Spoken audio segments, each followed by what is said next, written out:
Is that you? Did you find it in the parking lot again? In the pump house. You guys ready? In the basement. Okay. Yeah. You were. All right, Thank you. You're welcome. I think we're ready. Okay, so we are going to call this meeting of the Oregon Village Board to order. Could I have roll call, please? Horton, Here. Glish, Here. Peterson, Here. Jacobson, Here. Boudreaux, Carpenter, Here. Bollig. Here. And just as a reminder, I'd like to remind everybody that these board meetings are televised live by the Oregon Community Access, OCAmedia, on Spectrum Cable Channel 983. And archived meetings are available for viewing on their YouTube channel, which is youtube.com/user/OCAmedia. So thank you, OCAmedia, for broadcasting us to the community. Our first order of business is a public appearance. This is a presentation of a plaque by Police Chief Yule to Jeff Nachreiner from Property Loss Specialist for their generous donation for the purchase of an automatic license plate recognition system for the police department. ALPR for short. Yes. Yes. Catchy. So before I have Jeff come up, I'm just going to talk a little bit about what that is. Sure. And as you can see up on there, what it is the automated license plate recognition system is basically a software system, and there's four, if you can see up there, there's four little cameras basically on top of the squad car, and what it does is as vehicles go by you or you go by the vehicles, it reads the license plate. And with the help of Fitchburg IT, they were able to link us into the system that also includes Middleton, Fitchburg, Sun Prairie, Monona, Verona, and now the Dane County Sheriff's Office. They all have one. So we're all linked together. When there's hot sheets, like Madison puts out a list of stolen vehicles, that type of stuff, that's all gets entered in there twice a day by Matt Prue from Fitchburg IT. And so when we go buy a vehicle, if there's an expired registration, if there's a stolen vehicle, something like that, it alerts the officer. So it runs plates constantly as we go by them. Normally, the officer, if they wanted to run a plate, they'd have to do it manually. Now it's done automatically for them. So it actually improves safety as well for the officer as they're driving by. So this system, as you can imagine, is fairly expensive. So Jeff Nachreiner and PLS have donated $10,000 over the last 2 years for us to be able to purchase this system. So we're going to thank him for that. But I also wanted to discuss a little bit about the success we've already had with it. And we've only had it for a little over a week.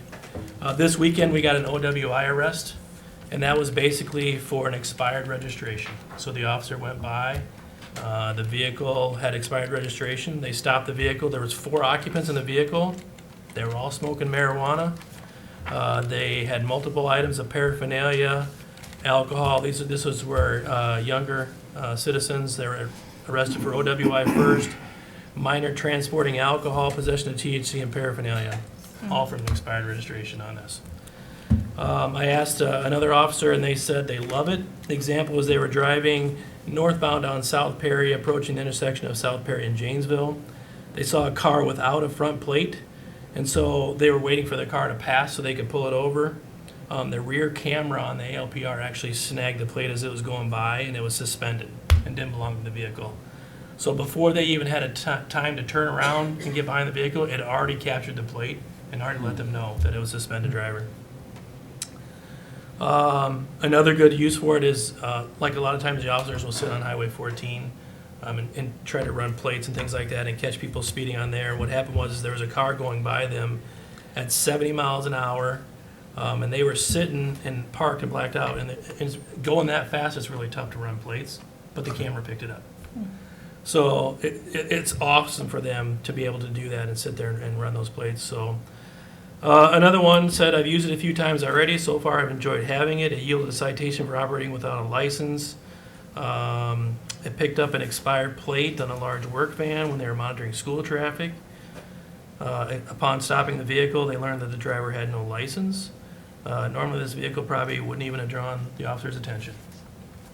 So that was nice because they were watching for school traffic. So basically how it works is you go by and it constantly runs plates. They come up on the MDC, and then if there's a problem, it dings and alerts them. And so what we have to do is then the officer has to rerun them through DOT just to confirm, but it gives it to them automatically. So They love it. Also, our detectives that have used it and given it to the narcotics unit, because what it does is it tracks vehicles throughout the village, basically. So if there's someone that they're looking at, they want to know if the vehicle has been here, where it's been at. So every time it goes by the squad car, it tracks their location in the village. So they can tell where, like if it's your car that they're looking for, if they see them on the north side, it'll track them then. If they see them downtown, it'll track it there. So they can kind of see where the patterns are that people are going through. So it's an awesome tool. It's gonna, bring out a lot more arrests on our part. It's gonna give us hits and help us with other investigations as well. So Brian, is that on squad 1? Is that what it's on? Is it, do you know what squad it is? it's on the new squad, 121. Okay. Yeah. So we put it on the newest squad, Okay. obviously, to not have to interchange it out as much. So, yeah. So it's a fantastic tool, and I wanted to recognize Jeff and PLS for the generous donations, because without that, we would not be able to put that on a squad. Yeah. So, with that, I will present the award. I'm going to read it before I give it to you, though. Is that all right? All right.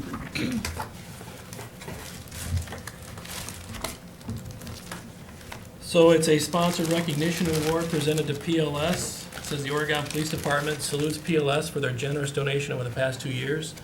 This generosity has allowed us to purchase an ALPR system for 1 squad car dated today. So I'm not sure where the camera is. Is it over here, Dan? Can they see that? Let me find you. All right, find me. Which camera?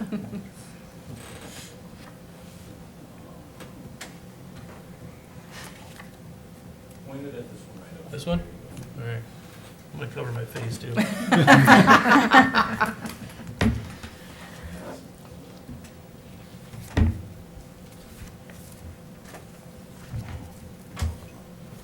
Yeah, right? Yep. Got it? Yep.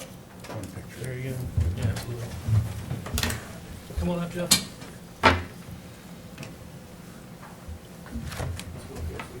Picture. Okay, already got it. Thank you very much. I appreciate it.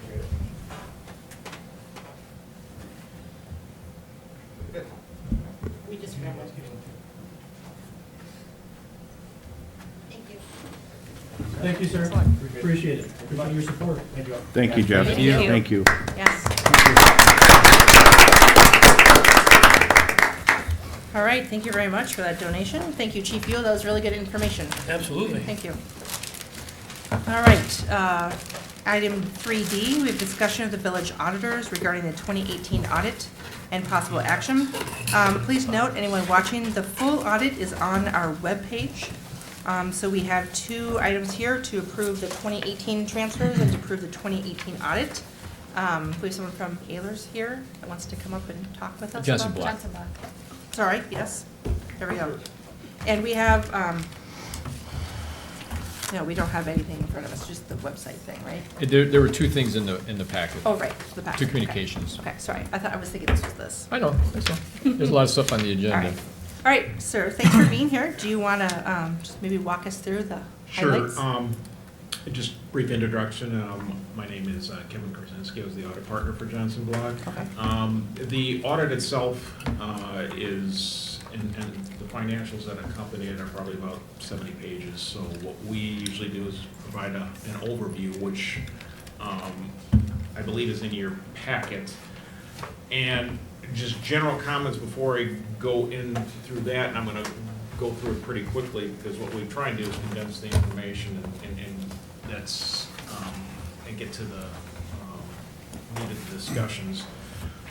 Overall, I'll say, the financial condition of the village is strong. The condition of the books was strong. What we do as auditors is provide an opinion on the financial statements to make sure that they're following what is considered generally accepted accounting principles. Our opinion on the financial statements is unmodified, which is what you want to have. On the first page of the overview, I just got a brief indication of what the content of the audit report consists of which the first page was the independent auditor's report, and then we go into the financial statements. The financial statements are government-wide financial statements, which is somewhat of a consolidation, and then you get into the fund financial statements, which is they follow the same format that when you adopt your budget. What we do is we get the trial balances uploaded from the village staff, and then we provide our audit procedures on that, and then draft the financial statements. The longest section in there is the notes to the financial statements, and what that consists of is there's a summary of accounting policies that are in there, and then for all the major transaction areas, cash, receivables, capital assets, long-term debt, your pension footnotes, fund balance, there are more detailed footnotes associated with that. And then following that is some supplemental information which is required for to present some to actual comparisons, and then there's some pension information associated with WRS footnotes. So other reports that the village has that we assist with is the Water Utilities Public Service Commission annual report. The water utility is regulated by the PSC, and they require an annual financial and statistical report. So we assisted with that, and there's also the Department of Revenue requires a financial report too, which we compiled. That one is used to help determine the state transportation aids and state shared revenues. So it's relatively straightforward report, but it's an important one for information gathering for the state. We also do an audit communication to the village board, and one of the things that's included with that is just our management letter recommendations. We indicate, there aren't really any items of significance there. There's the financial reporting, which we've had that comment in there. And much like most of the municipalities, it's just a requirement because we draft the financial statements as opposed to coming in there and having the financial statements drafted for us. So our standard setting about policies indicates that we need to indicate that to you. Other comments, just in terms of internal controls, you do have pretty good internal controls for a village your size, but given that you don't have a complex structure, there is some areas in which that total segregation of duties is not going to exist, and that's usually with cash receipts and some journal entry approval. One of the other comments that we had in there is that there should be a capitalization policy. We're recommending increasing from $2,000 up to $5,000 the amount that you would have for capitalization of fixed assets. So, then, when we get into the rest of the, what I wanted to go over, it was, the key financial indicators that I've pointed out. Usually when we've given these presentations, I start with fund balance, which is the net of the assets and liabilities that you have available. A lot of times entities will like to ask us, how they're doing.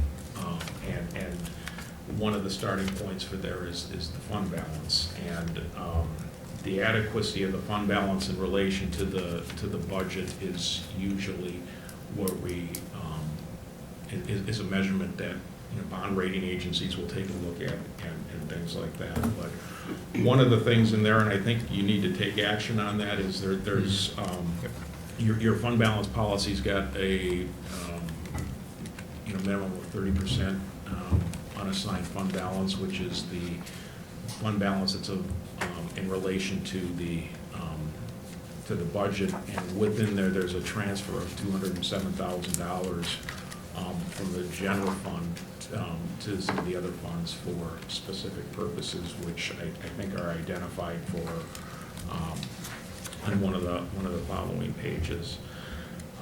Budget to actual comparisons, they were favorable. You had an increase in fund balance. That was as a result of before you took into consideration the transfer of the the $207,000 that was indicated in there, on there. Tax base, you've got a strong tax base in there. The long-term debt in relation to the tax base is showing favorable trends there. And, you know, your utilities are showing, you know, pretty good cash flow purposes there. On page 3 of the overview, I've just got a summary of the general fund, which is the main operating fund's budget, fund. It indicates the assets and then the liabilities and deferred inflows, and then the details of the general fund balance. And you'll see non-spendable fund balance, committed fund balance, assigned fund balance, and unassigned. And those go from highest or lowest level of liquidity to highest level of liquidity. So the non-spendable fund balance, what that is that's tied into advances to other funds for cash flow purposes that you've got there. That went down, and as a result of that, your unassigned fund balance had increased. So the assigned fund balance is items that are earmarked for specific purposes, and then the unassigned is everything else, and that's the area in which you know, have that 30% of operating expenses threshold that you want to maintain. So as I indicated there, I mean, at the bottom of the page, I previously indicated that, you know, your budget to actual comparisons were good. You know, in there it shows a net change in fund balance, which is a decrease, but that's after the transfer of $207,000 to maintain your unassigned fund balance threshold. Had it not been for that, I mean, it would have been a positive increase. So, and that $207,000 is going out into other funds, which on the bottom of page 4, that there's transfer of funds in excess of 30%. There's some to the sick leave fund, 80,000 there, to the equipment fund for 100,000, preserved water tower fund 2,000, TIF 4 special revenue fund 5,000, and the business park 20,000. So those were essentially what you know, I wanted to, you know, pretty much go over there. The rest of what's included in here is informational. I have a detailed listing of fund balances on pages 4 and 5.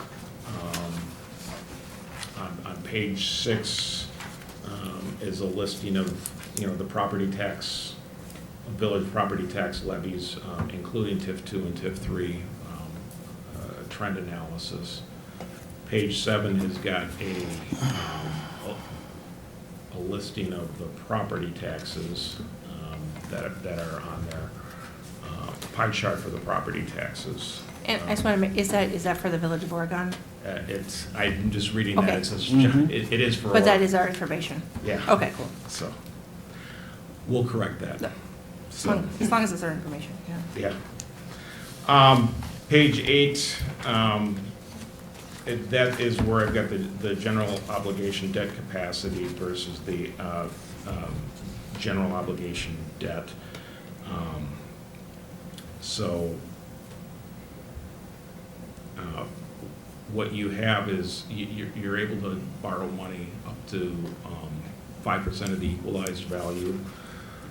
So when you see the debt limit, the trend up there, that blue line, that indicates the growth in the debt limit is associated with the growth in the value. You also have had, you know, borrowings, but the capacity, the debt capacity or available debt capacity has maintained and actually increased. So that has been good. So I wasn't going to go over any of the rest of the information. There's some it's extractions of other information that is included within the audit report. But, as I said, at the beginning, the condition of the books was very good. The condition of the finances that you have are good. You have a modified opinion on the audited financial statements, so. Any questions from board members? Amanda? Is there a recommended percentage of the general obligation debt limit that you kind of use as a guideline for municipalities to stay under? That's healthy? I mean, a lot of it depends on the size of the entity. But for the most part, you want to have enough capacity so if something major comes that you'd have the ability to borrow. Which, you have no problem with that here. And some of the general obligation debt can be used for utility purposes. Generally, you get a more favorable rate for general obligation debt than you do for utility debt. There are exceptions for, Clean Water Fund loan, which has a state subsidy for the interest payments on there. They usually come in with lower rates. But I guess it's one of the things that's taken into consideration when entities get rated by the long-term debt one. So I think, from my standpoint, given what you have, it's good. I think it's also a good question to ask your bond counsel too on that. So.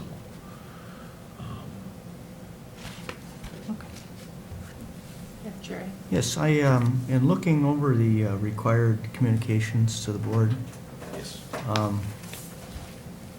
I was looking for any areas that need improvement, and I didn't see any. Did I miss it, or is the staff doing that good of a job? We have, there were three main comments. I went over them. There was on the financial reporting, was one, which is on page 4 of the audit communication letter. And I think, for the most part, I said the books were clean. There were a few audit adjustments in there. In a perfect world, we strive for, very few, but some of the audit adjustments that we had were items that were, I would consider routine maintenance, in which we, clear up depreciation or entries there. Then on pages 8 and on page 8, we had additional comments regarding the internal accounting controls, where I think we recommended that you periodically review your policies. Okay. Things change. And then the capitalization policy, which was I was recommending that they increase the threshold from $2,000 to $5,000 for capitalization. Right. So Right. those were our three main recommendations Okay. there. So all in all, then, staff is doing a great job. Is that that's what I read here? Yeah, yes. All right. Well, congratulations, Lisa and staff. Oh, thank you. Yeah, pass that on. I will. And this is one of the cleanest audit reports I've seen. That's right, you Amanda, did you have another question? Yeah, so I'm not sure if I want to keep you, I had just a couple of questions for staff. Is now the time? They're related to this, though. Sure. I was just looking at the water sewer thing, Jeff, for the negative numbers. Is that the I&I that we're trying to fix? Is that why we're in the black? Yeah, that's or part the of red? it. But I don't know if you have, It's not a huge, the no. graph made it look huge, but the number isn't that huge, so. right, no, and we're continuing to evaluate our rates annually to make sure that we're adjusting those. We're kind of in that process of going through that right now. Okay, good. And then the issues that were brought up here, are we gonna take these, are we gonna make these things happen as much as we can, the segregation of duties and the increasing the capitalization policy? The segregation of duties That's what Kevin was trying to explain, that a department our size, they're always going to say that in an audit. And we do our Okay. best to segregate the duties, but, you know, we only have so many bodies upstairs. Sure. Then, and Lisa and I will bring back, probably do it by resolution, changing it from 2,000 to 5,000. It'll be part of the purchasing policy when we start working on that, so Yeah. hopefully that'll be yet this year. Yeah. Okay. Good enough. Nice job. All right, so, Mike, it looks like you want us to approve some transfers Yeah, and so- approve the audit? Yes, so, you know, as Kevin mentioned on page 4 of the overview, those are the recommendations that Lisa and I are saying we should take from the general fund, and a couple of them are covering some deficits that we have in those funds, but also helping to position the 2020 budget in better shape. So that's why we're proposing to put some of the money where we are at this point. So I'll make a motion to do the 2018 transfers as detailed on page 4 of the audit report. I'll second that. All right, any discussion? All those in favor say aye. Aye. Motion carries. And then, do we have a motion to approve the audit? I'll make a motion to approve the 2018 audit. I'll second it. All right, any further last discussion? All those in favor say aye. Aye. Motion carries. Thank you, sir, very much for being here and Thank walking you. us through that. Yeah, thank you. And what we'll do is we will send the final one, so it won't say draft anymore. Sounds So, good. Okay. All right, thank you. Thanks, Kevin. Thank you. And we'll take a copy of And again, thank you to staff for doing a really Good nice job. job. It's always good to get good words from the Lisa the worked hard auditor. on that. Thank you. I have a list of people I have to All right. Okay, so now we'll move on to item 3C. We are continuing our public hearing. This is with Suzanne Cowan, agent for Polly's Grill and Cafe LLC. They have filed an application for a Class B fermented malt beverage with the village clerk for the Village of Oregon for the property at 100 North Perry Parkway, doing business as Polly's Grill and Cafe, Oregon, Wisconsin, and this notice is pursuant to section 12504, parent 3G, Village Ordinance 1617, 100 North Perry Parkway in the village. So we have, so this is a continuation of the public hearing. So we're gonna start with the petitioner's comments. We'll have some public comments if there are any, some staff and village attorney comments, and then we'll close the hearing and then discuss an action. So welcome, Sue. Thanks for being here again. I feel like I'm at home here. Well, I guess that's That's good. I good, guess. okay. So just to recap, the last time that you were here, we had just a few questions. And so, just looking at the packet, it looks like we sent you an email asking for a little bit more information about the premise description, some details, and then corrections reported by the building inspector. So just on our desks, I will make a note, and hopefully you've seen this too, Sue, is we have a letter from the Oregon Area Fire EMS District letting us know that you were in compliance of NFPA 1. So that's good news. That was one of our concerns, so check. Do you want to tell us a little bit about the other questions, the premise description, and then just some further details of how the alcohol will be consumed and controlled and monitored? Okay, will do. Okay. I had several conversations with your attorney, and in doing so, we adjusted the lease and described the property, the premises in more detail, and then there is a map also that we attach to that. And then because of the, I don't know, the gyrations with the descriptions in the lease, we ended up just doing and redoing the lease with incorporating the changes that he had pointed out that would be good to have. So that is a part of your packet. Okay. Just in supplemental information, under the previous license, the service during Oregon youth hockey practice was limited to the lobby area. But there was no limitation put on for any consumption for any of the other activities that we have. And we do have adult groups that come in, and we have outside groups that are not connected to Oregon youth hockey. Let's see, so I guess that was kind of a question last time that sounded like you thought that the Oregon Youth Hockey folks were walking around with beers, and that was not the case. They were in the lobby only. Okay, thank you for that Um, information. Yeah, and then just as a, kind of a, to put it on the record, we're not a destination bar. We don't do any outside advertising. It's just for the convenience of the people that come in and to generate some income. And with the newer groups that are coming in, the adults, when they get done, they're smelly and they're sweaty, and I don't think they want to go anywhere else to have their beer. So it's kind of a convenience for everybody that way.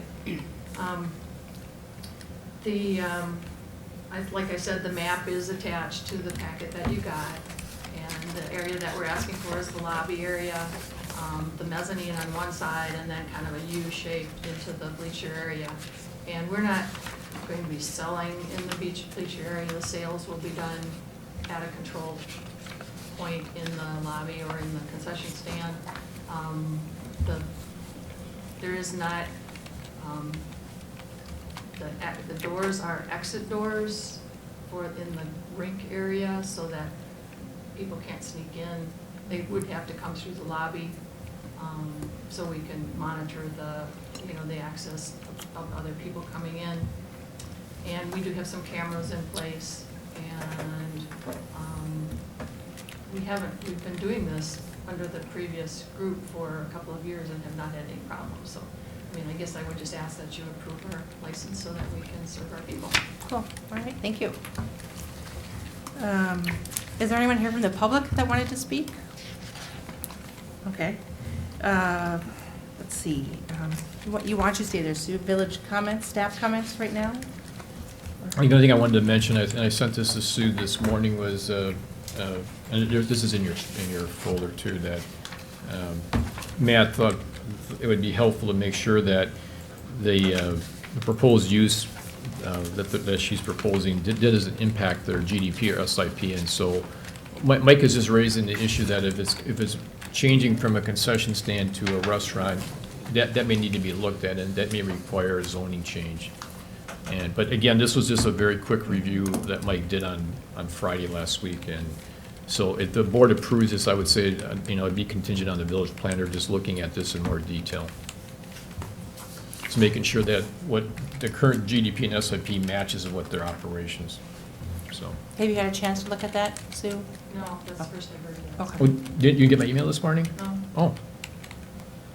I sent it to CharterNet, oh, here, I'll show you. Sorry, you got it.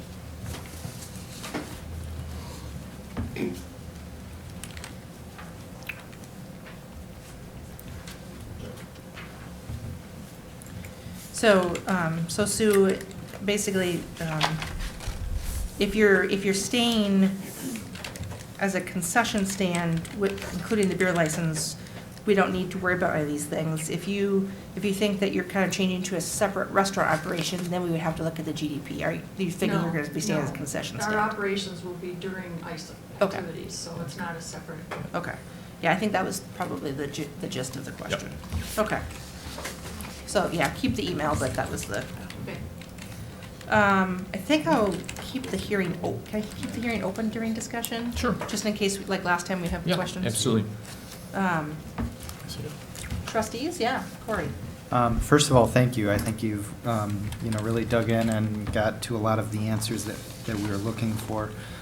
One question I have, though, is, does this include any activity outside of the building?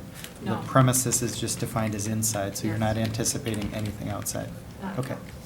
Thank you. Yeah, Amanda. Yes, and I echo Corey's sentiments. You've done a lot of work here, and it's much appreciated. The hours that you'd be in operation, you said there'd be activities while activities are going on.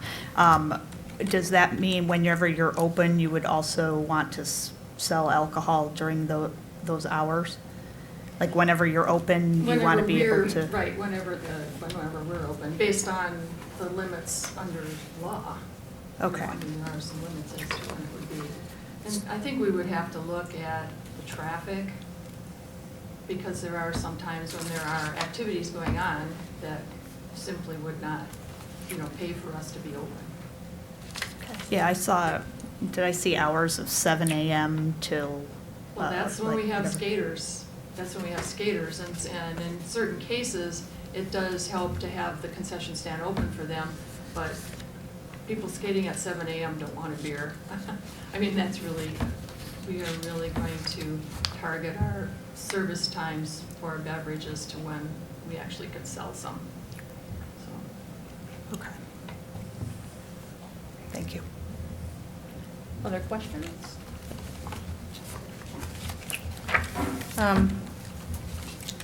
So I guess, okay, so I'll go ahead and close the public hearing. I guess if I'm looking for a motion, or do you want me to make a motion or more discussion? Yeah, Amanda? Did we settle the issue of selling during youth practices? That was the other thing I forgot to bring up. I think, Sue, correct me if I'm wrong, you're asking that? to have the license during the times that you're open. Right. Right. So right now, you're asking for no limitations. It'd be from 7 AM to 9 PM daily. Yeah. On their application. So I guess I'll just say my thoughts, and I'll just start it off. So I've had several people comment to me that things have changed at the ice arena, right? So you're now owned independently, you're privately owned, you're no longer a nonprofit. The Oasis School is no longer there, correct? You're on the tax rolls, you're paying taxes. And so I've had several people in the community ask me, why aren't we treating them like we would any other business? So what we all know in the state of Wisconsin, I can take my kid into a bar. That's just the way Wisconsin rolls, right? So it's, you always hope that people don't do that, but that's the way the law is written. And so it would be my opinion, I'm one of 7, that we would treat the ice arena like a business. I think Sue's been doing a good job managing the concession stand. We haven't seen any issues out there. So I would be willing to pass this without any constraints on the youth, just because it's no longer associated with a school and it's a privately owned business. But I'm one of 7, so. Chief, am I right on there? Any issues out there that you're concerned about? No, we haven't had any issues that I can recall out there. Obviously my concern is juveniles and alcohol and how that happens, but again, up until now, not that I'm aware that we had any issues with that, but doesn't mean it can't happen, but it Right. can happen anywhere too, so. Right. Mhm. Yeah, so Amanda? So I'm a little on the fence about this because I know that, this is a venue that specifically holds activities for kids. And there happens to be alcohol, but like bars and other establishments don't specifically hold activities for kids. So I see it as a little bit different. There may be parents who, don't drink and don't want their kids around that, but because that's where hockey practice is, that's where they have to be. So I'm trying to weigh that with trying to be fair and treat this establishment, as in some ways as we would others, but I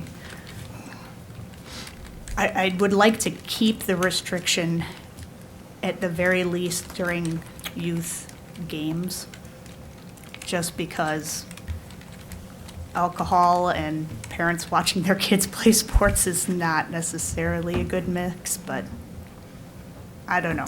So I'm just saying, I'm on the fence. I don't really, I struggle with this. So weigh in, please. Help me with this. I'll be with you 1 second. Any other thoughts? Did you want to make a comment? Yeah, do you want to come up to here and we just, for official sake, we ask you just to tell us your name. Sure. And your address, please. My name's Hillary Rotier, and I'm a hockey mom. And my current address is 441 North Rutland Avenue, Brooklyn, Wisconsin, 53521. And I can honestly tell you, I haven't ever seen any parents act inappropriately under the influence during practices or games for that matter, unless and that's nothing to do with alcohol. The parents that want to have a beer,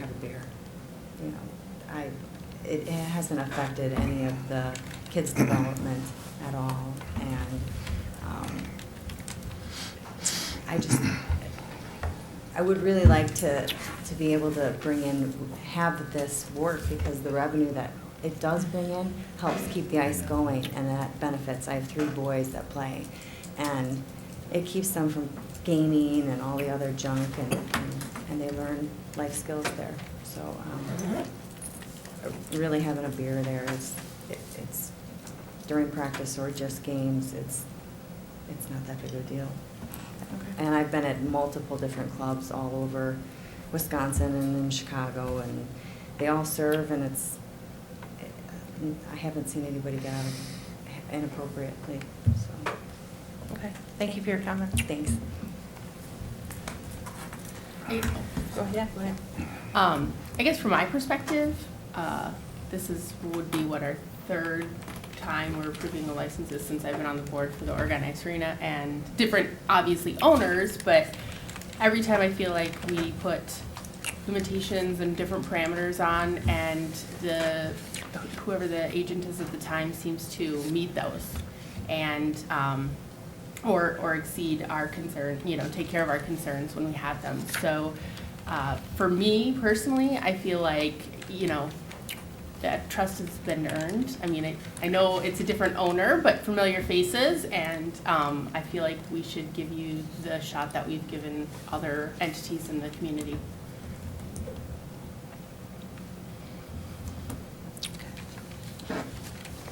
Is that a motion in the making? Oh, should it be? Okay, I don't see sure. anyone I else will make a volunteering. motion. Should it be? Thanks for volunteering, Jeannie. I will make a motion to approve the Class B license for Polly's Grill and Cafe. Does that? Class B fermented malt beverage. Class B fermented malt beverage license for Polly's Grill and Cafe. Yeah. Yep, with Suzanne Cohen as the Suzanne Cohen agent. as the agent. Okay. Thank you. I'll second. Have a second. Any further discussion? Did we want to add the condition that Mike had recommended regarding the zoning? Are we worried about that still? Jeff, what do you think? It sounds like they're still going to be in the same operations as they were with the concession stand. I don't think there's anything really changed. It's No. not really, as you say, a No, I don't think so. destination Okay. restaurant or anything, so I'm not worried about it. No. Okay. Oh, Amanda? I have a question. So if we approve this today, and I'm assuming things would go fine, but if something became a problem or popped up as an issue, then what's our course of action? I mean, once it's approved, aren't we kind of stuck for the year until it comes up for renewal? Or how would this proceed if it became an issue? Just like anybody else, right? Yeah, exactly. Yep. Right. Yep. Which So- has been an issue in the past, though. So. Well, that's state law. I mean, if Matt was Right. here, he probably has True. told past boards 100 times that under state law, under Chapter 125, once you give somebody a license, it's hard to revoke. You have to give a public hearing, you have to go through a hearing process, and but typically we've tried to work, with a bar owner or business owner if there's an issue versus trying to revoke their license. Yeah, that's always the goal, Yep. of course. Yep. Okay. All right, any further discussion? All right, all those in favor of the motion, say aye. Aye. Opposed? Motion carries. Thank you so much for all of your information and for being so patient with us. We appreciate it. Thank you for doing a good job. All right, moving on to item D, we have a discussion with David Ferris from Ehlers regarding the 2019 through the 2023 Capital Improvement Plan, CIP. And we have some possible board actions. I'll just read these so folks watching know where we're going. We're hoping to approve the 2019 to 23 Capital Improvement Plan tonight. And then we're going to talk about requesting a proposal to complete a 5-year financial plan in 2020. So, Mr. Ferris? Hi. Yes, yes. Good Thank you for evening. being here. We have this on our desks. That's what I'll be speaking to. Okay, is this in the packet as well? I don't- Yep. Every board Yes. member got a hard copy of it. Okay, Yep. so for those watching, this is also in the packet if you want to follow along. Yep. So do you want to, well, turn it over to you. Sure. Mike, did you want to have anything to say first, or you want me to dive right in? It's your show. It's my show. Well, thank you for letting me be here. I'm sorry to be here for the sale day, but hopefully Greg Johnson did a good job for you. I was out in LA learning some great things about governmental accounting, so you can only imagine my excitement. And after following Kevin Krasinski, you know, it's hard to really top that, because I used to be an auditor, and I know how some people looked at me after I got done talking for even 10 minutes. So on his way out, he said, "Yeah, I wowed him." So, so let's see what I can do. So what you have in front of you is kind of a PowerPoint of the 5-year plan that we've kind of been working through, especially with the 2019 borrowings. I think, when did we start this, Mike? We said maybe 6 months ago. A while ago, yeah. Yeah, and so, you know, I got the copy of the capital plan. We've gone through a number of reiterations. It seemed like every time I said, okay, is this final numbers, we'd have a couple changes. And so I believe we're at a place where we're pretty happy with kind of your plan for the 2020 through 2023. What I've done as far as the historical is I've actually pulled the 2019 information already back into our historical model, so that's why you're not seeing any of the 2019 information, is because we've already done the borrowing. All 3, I think, borrowings are in the historical information, so when we get back to the tax rate information, you'll see that it basically shows the 2020 through 2023 information. So this has been a very collaborative effort with the village staff. It incorporates, it says 5 years. At the point that I wrote this, it was 5 years. It's now 4 years, just because we're done with the borrowings this year. When we get to the point where we're talking about growth, the discussion with staff was that we're going to be a little bit conservative. We're going to try to do a 2%, which, you know, as you know, your increases have been maybe like 6% last year, I think. We're trying to be conservative so that we can kind of look forward without saying we can do all this, and then when something goes south on the market, that we don't all of a sudden say, oh, that's never been, never would happen. If we kind of taken a little more conservative look at things, then we can tell if it'll fit if we were even just having a poor growth time. So we're doing, we have 2020 through 2029 at 2%, and then thereafter is 1% is what we discussed with staff. What I'll show you tonight kind of will reflect on what happens to the tax levy, the tax rate, as well as the debt limit. When I was here for the set sale back in April, I think, we talked about having me also graph out each, a couple different scenarios with a few of the buildings that you have on the horizon, and seeing how that affects not only the tax rate, tax dollars, but also the debt limit. And I believe the person that I promised it to has got an empty chair, so hopefully, if he has some questions, he can always give us a call. So. Sure. The other thing, just leading into this, is we're looking at the debt service capacity. So when we look at the graphs, you'll see how doing all the buildings or having as few of them in the mix, how that affects things as well. On page or slide 3. This is the makeup of your 2020 through 2023 budget. As you can tell, the library is a pretty significant chunk, and that's the gross project cost. That's not just the levy version. I think when we were here for the set sale, I only have the levy portion, and we decided that it was important for us to demonstrate the actual total cost. So, so these are gross costs, and as you'll see when I get into the list here, that I have the funding sources on the last page of that as well. So this is kind of breakdown of the next 4 years of projects and what really chews up the most of the pie. Slide 4 is your detailed list. This is the list that actually Lisa sent me her listing and dumped it in Excel, so I didn't have to retype it, which was nice. Thank you.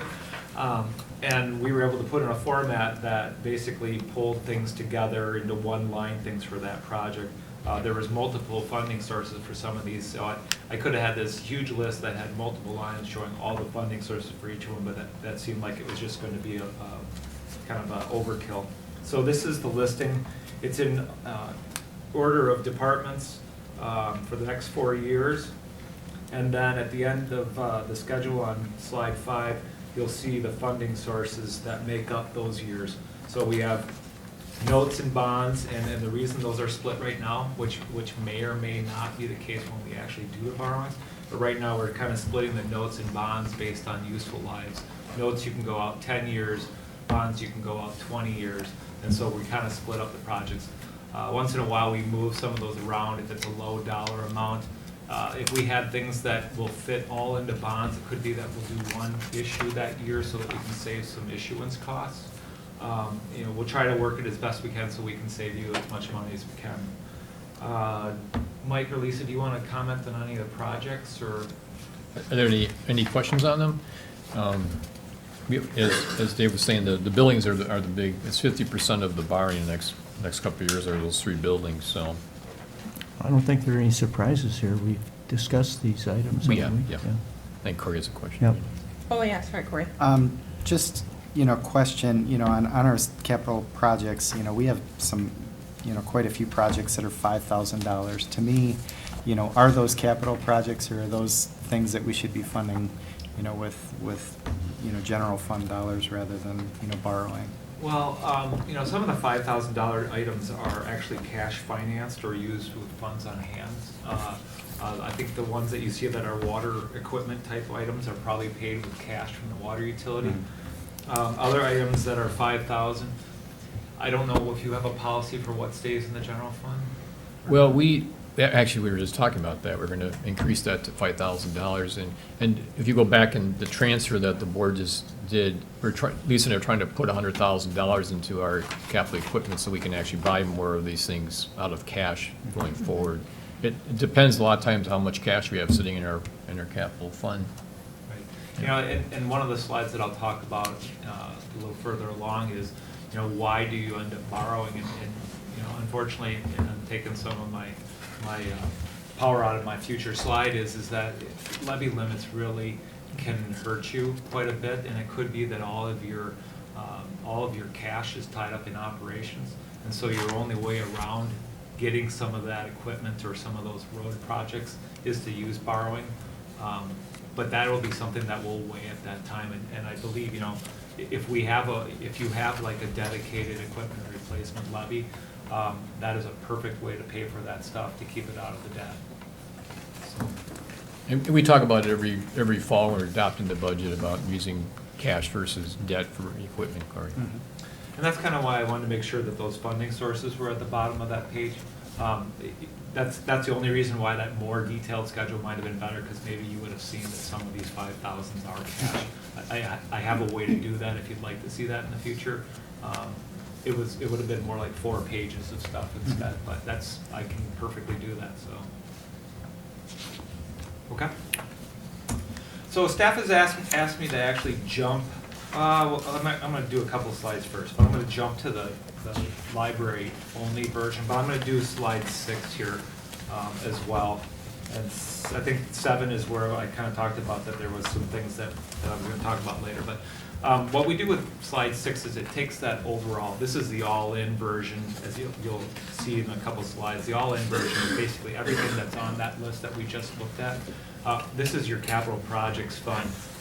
It doesn't have any of the water and sewer projects, and it just has the levy, the general borrowing, if there's any fund balance that's being applied, that kind of stuff that's coming out of the general government. That's what this schedule would look like.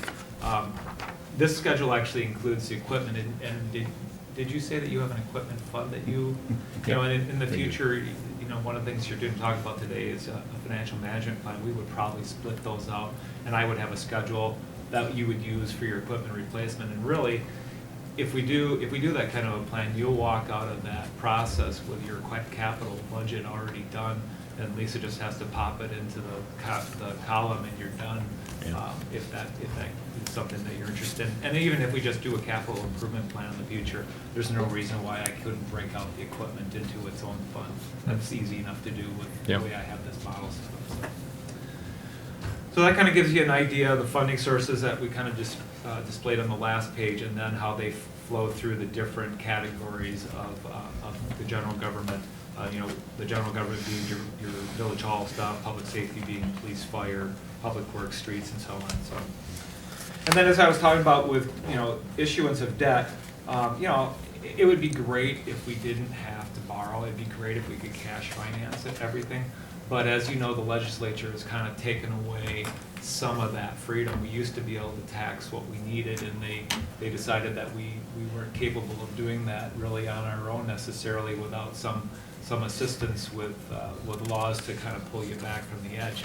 So I think you see in a lot of communities where there isn't a lot of growth that their levy limit for their operating part is completely used up. There isn't any ability to raise their budget by any more than the net new construction that your assessor kind of comes up with annual basis of what was built, and I believe there's some demolition that goes against that number as well.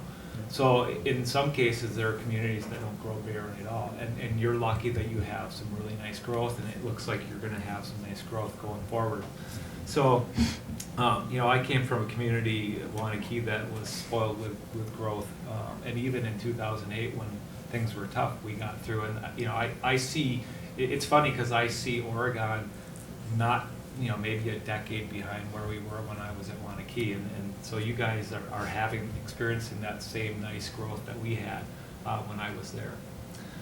So you know, that's kind of, you know, that's one of your ways when you don't have a lot of growth that you can finance some of your infrastructure maintenance, some of that equipment that you might need because of growth. You're obviously adding infrastructure from your residential areas that are growing, even your industrial parks. And so you're growing that way, and you've got more to maintain. And so as that chews up your operating part of your levy limit, then turning to debt is one way that the community can do this.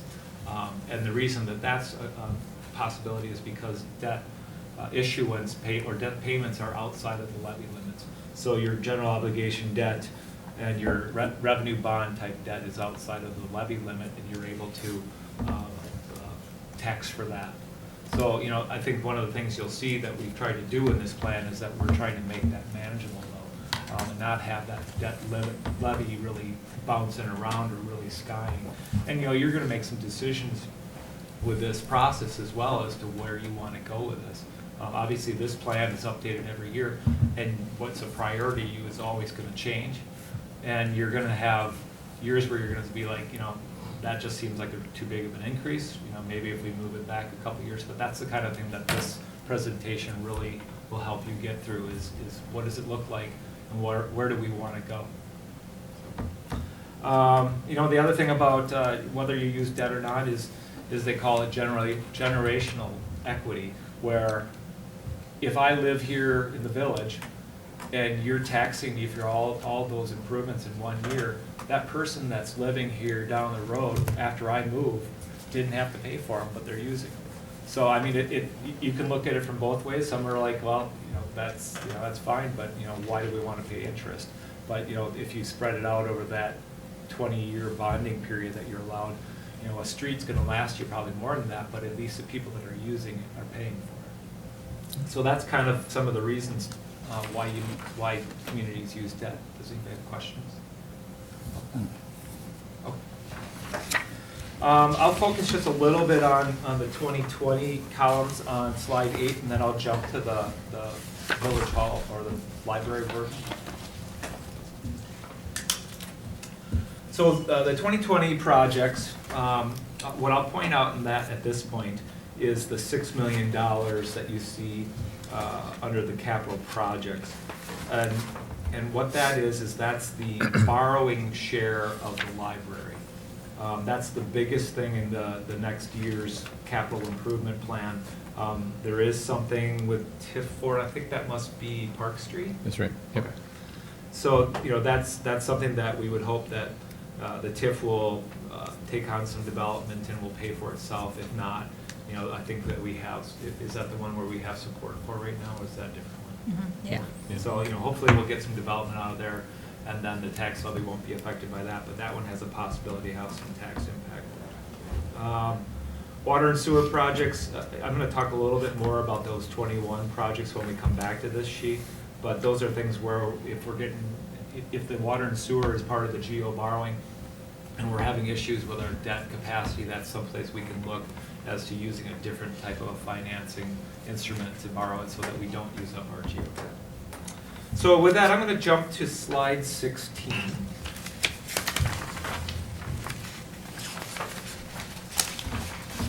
I can find it. So this is going to be the general format of how I put together the different scenarios. And even though it just says no SC or VH, what it does include, as you can tell by the different colored columns there, is there's the operations, existing debt, your normal capital improvement plan, and then the library. The operations part, something that staff and others have talked about as to whether that's a meaningful number.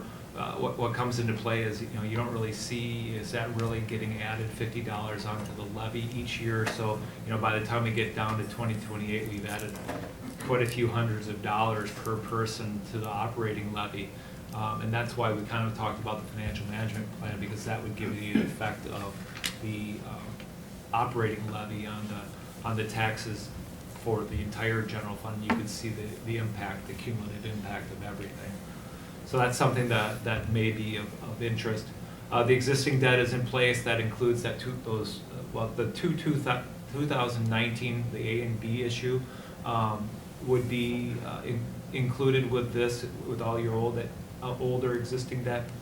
The TIF issue, we would hope that the developer, Tyseek Development, would hopefully generate those monies and pay that borrowing back.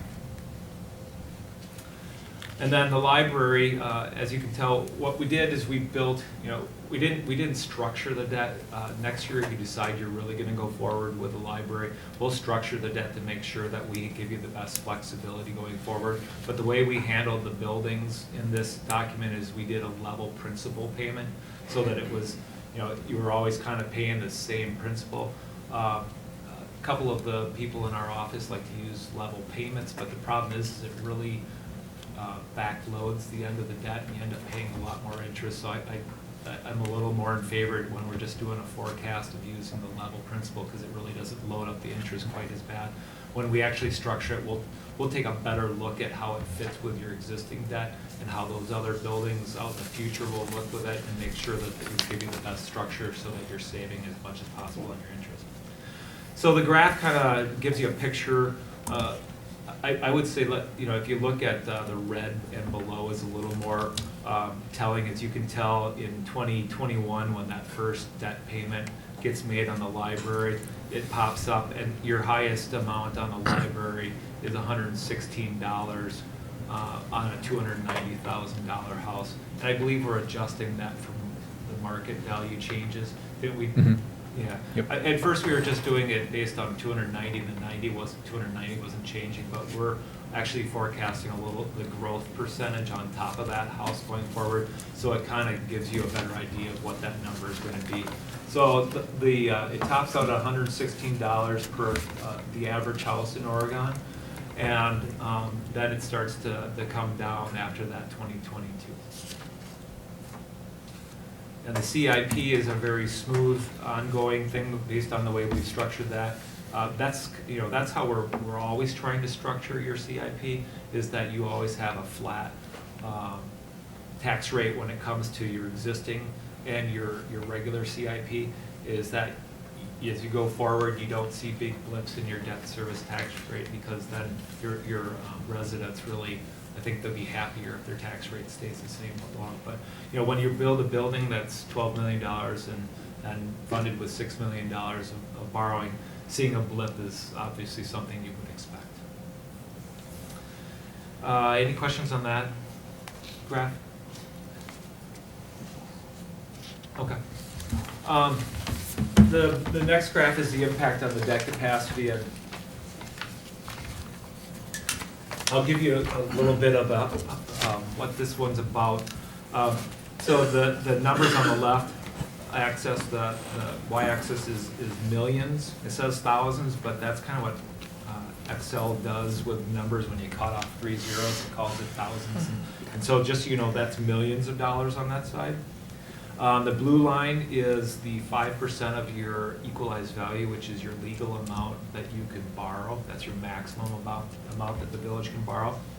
And equalized value is your market value. So if all your properties are basically at the amount that they're gonna sell for, that's supposedly your market value. And the state determines that annually. There's a guideline of a 50% debt limit. It isn't a policy, it's just a guideline you kind of use. And just doing the library, you see that we kind of brush up against that 50%. In fact, in 2021, we hit a max amount of 48.41%.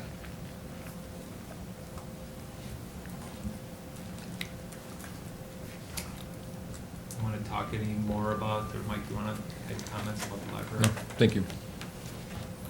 Okay. So, heading back to slide 8.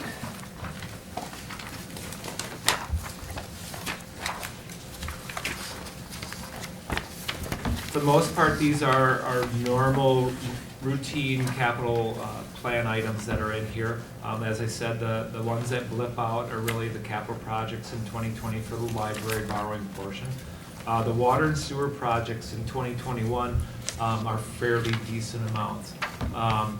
As far as how that affects the levy or the debt limit, you know, obviously that's almost $4 million worth of water and sewer projects. And so if we're getting close to our debt capacity and we decide that, you know, we want to stay below that 50% line, you know, that's something that we can model and show it as a revenue bond instead and show how your debt limit. So, you know, if your goal is to do most of the buildings or all the buildings, it's possible that we might be able to get that to be a little bit more palatable as far as that 50% line if we were to take a look at how that would be with that water and sewer projects up in the revenue bonds instead of into the general obligations.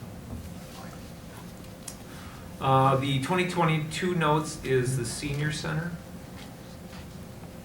That'll be one of the blips we have there. And then out in 2023, that includes $6 million of that is the village hall potential.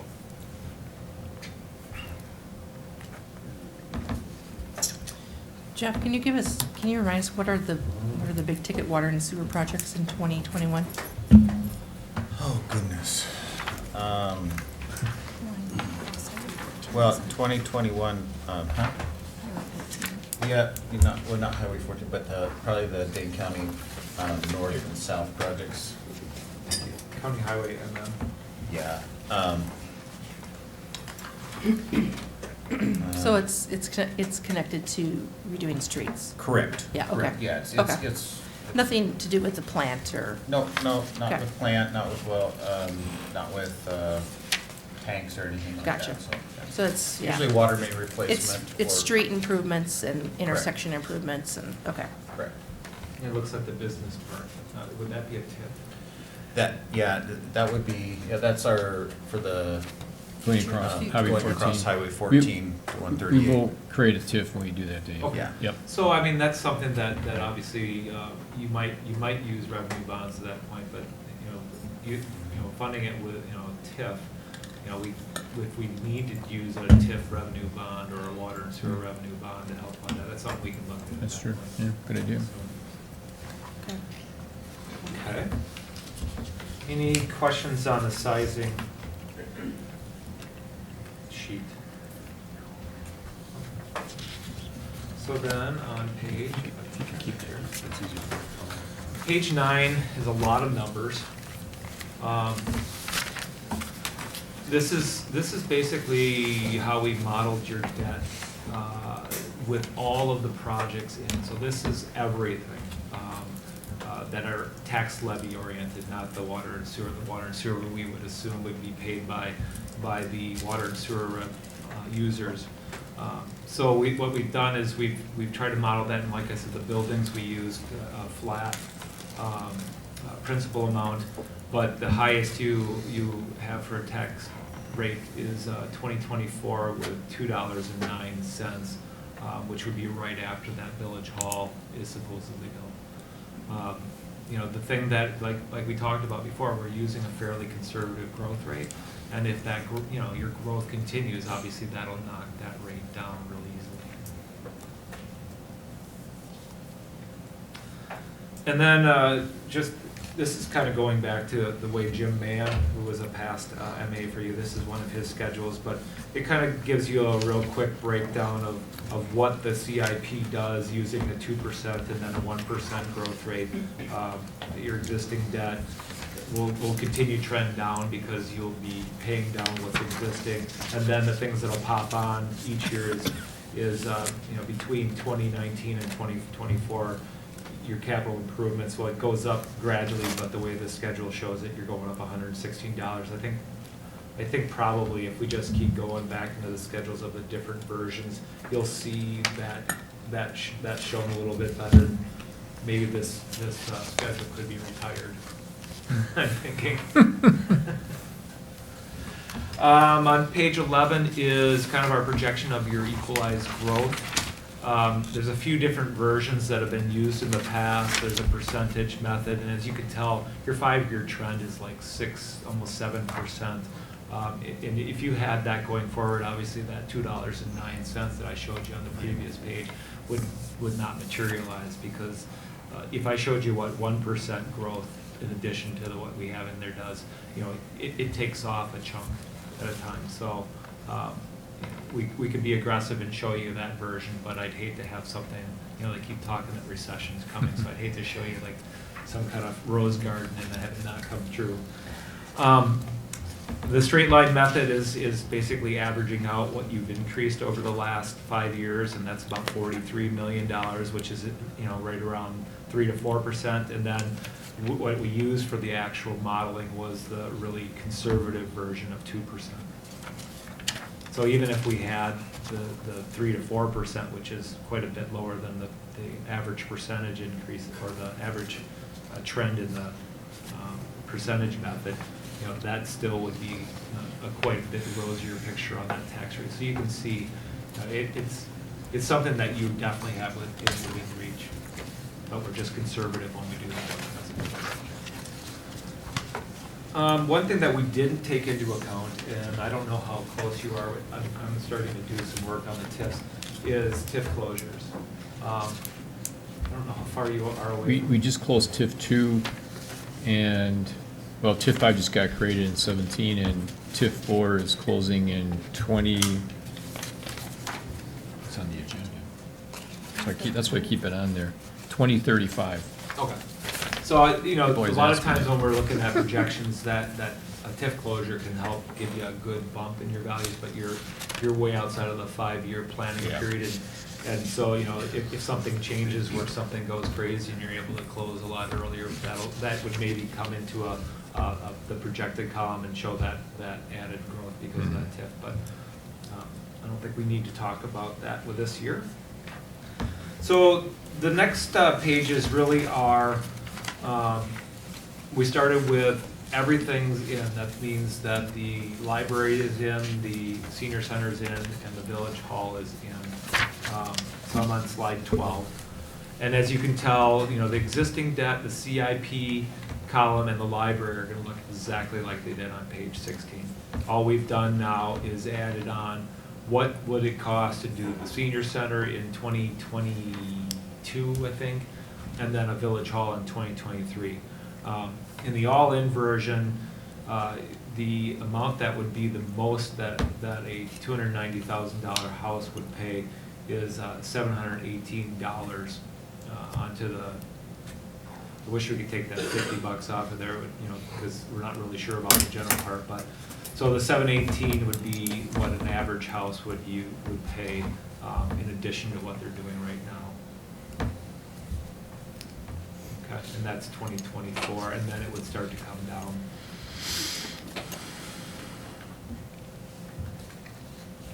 And Mike, then- are there things on the horizon in addition to Village Hall and Senior Center, like anything?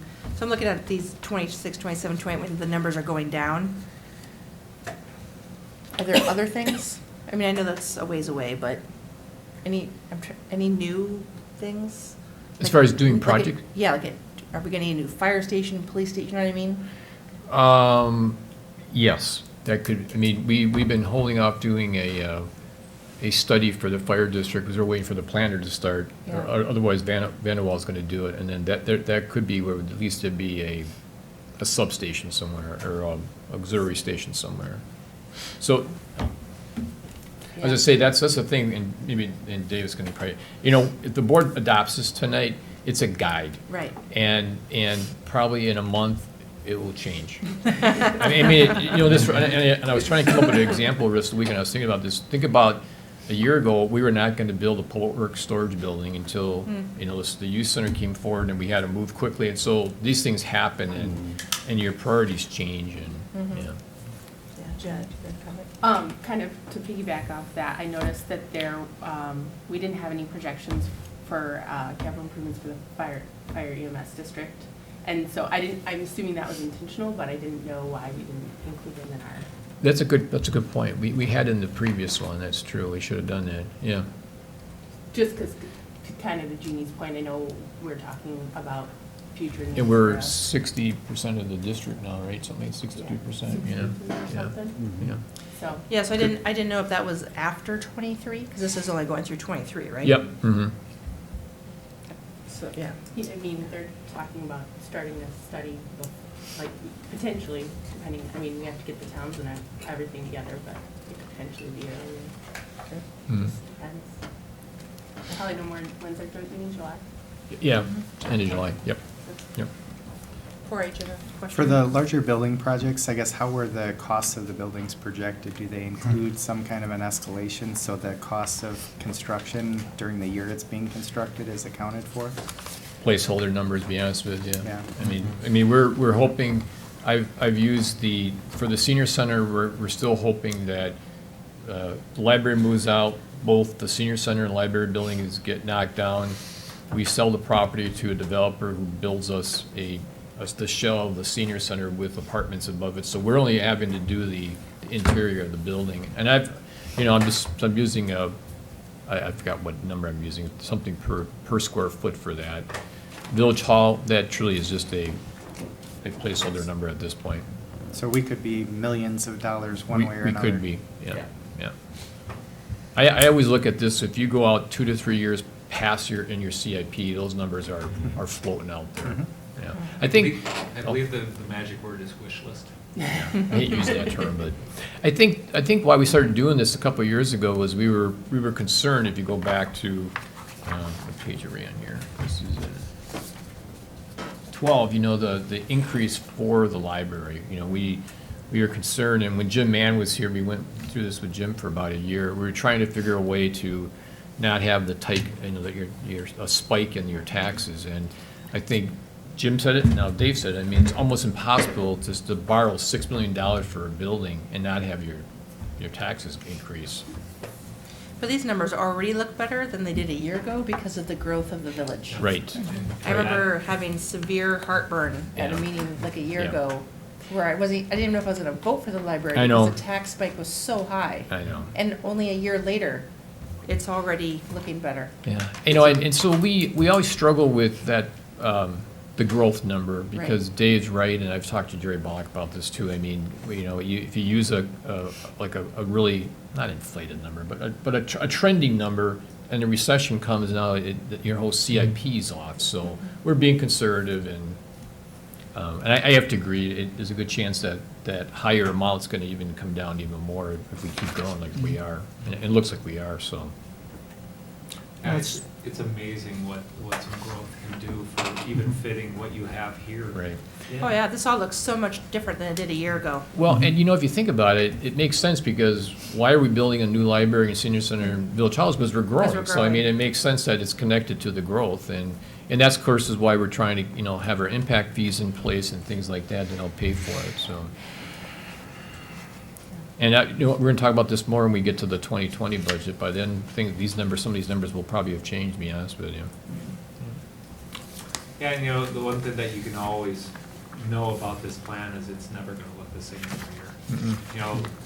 Maybe something happens and something, maybe a road deteriorates really bad one year, and you end up moving that up the list. I mean, it's never, the only thing that might stay stagnant is when you get at budget time and you determine next year's projects. Yeah. And even that can change, so.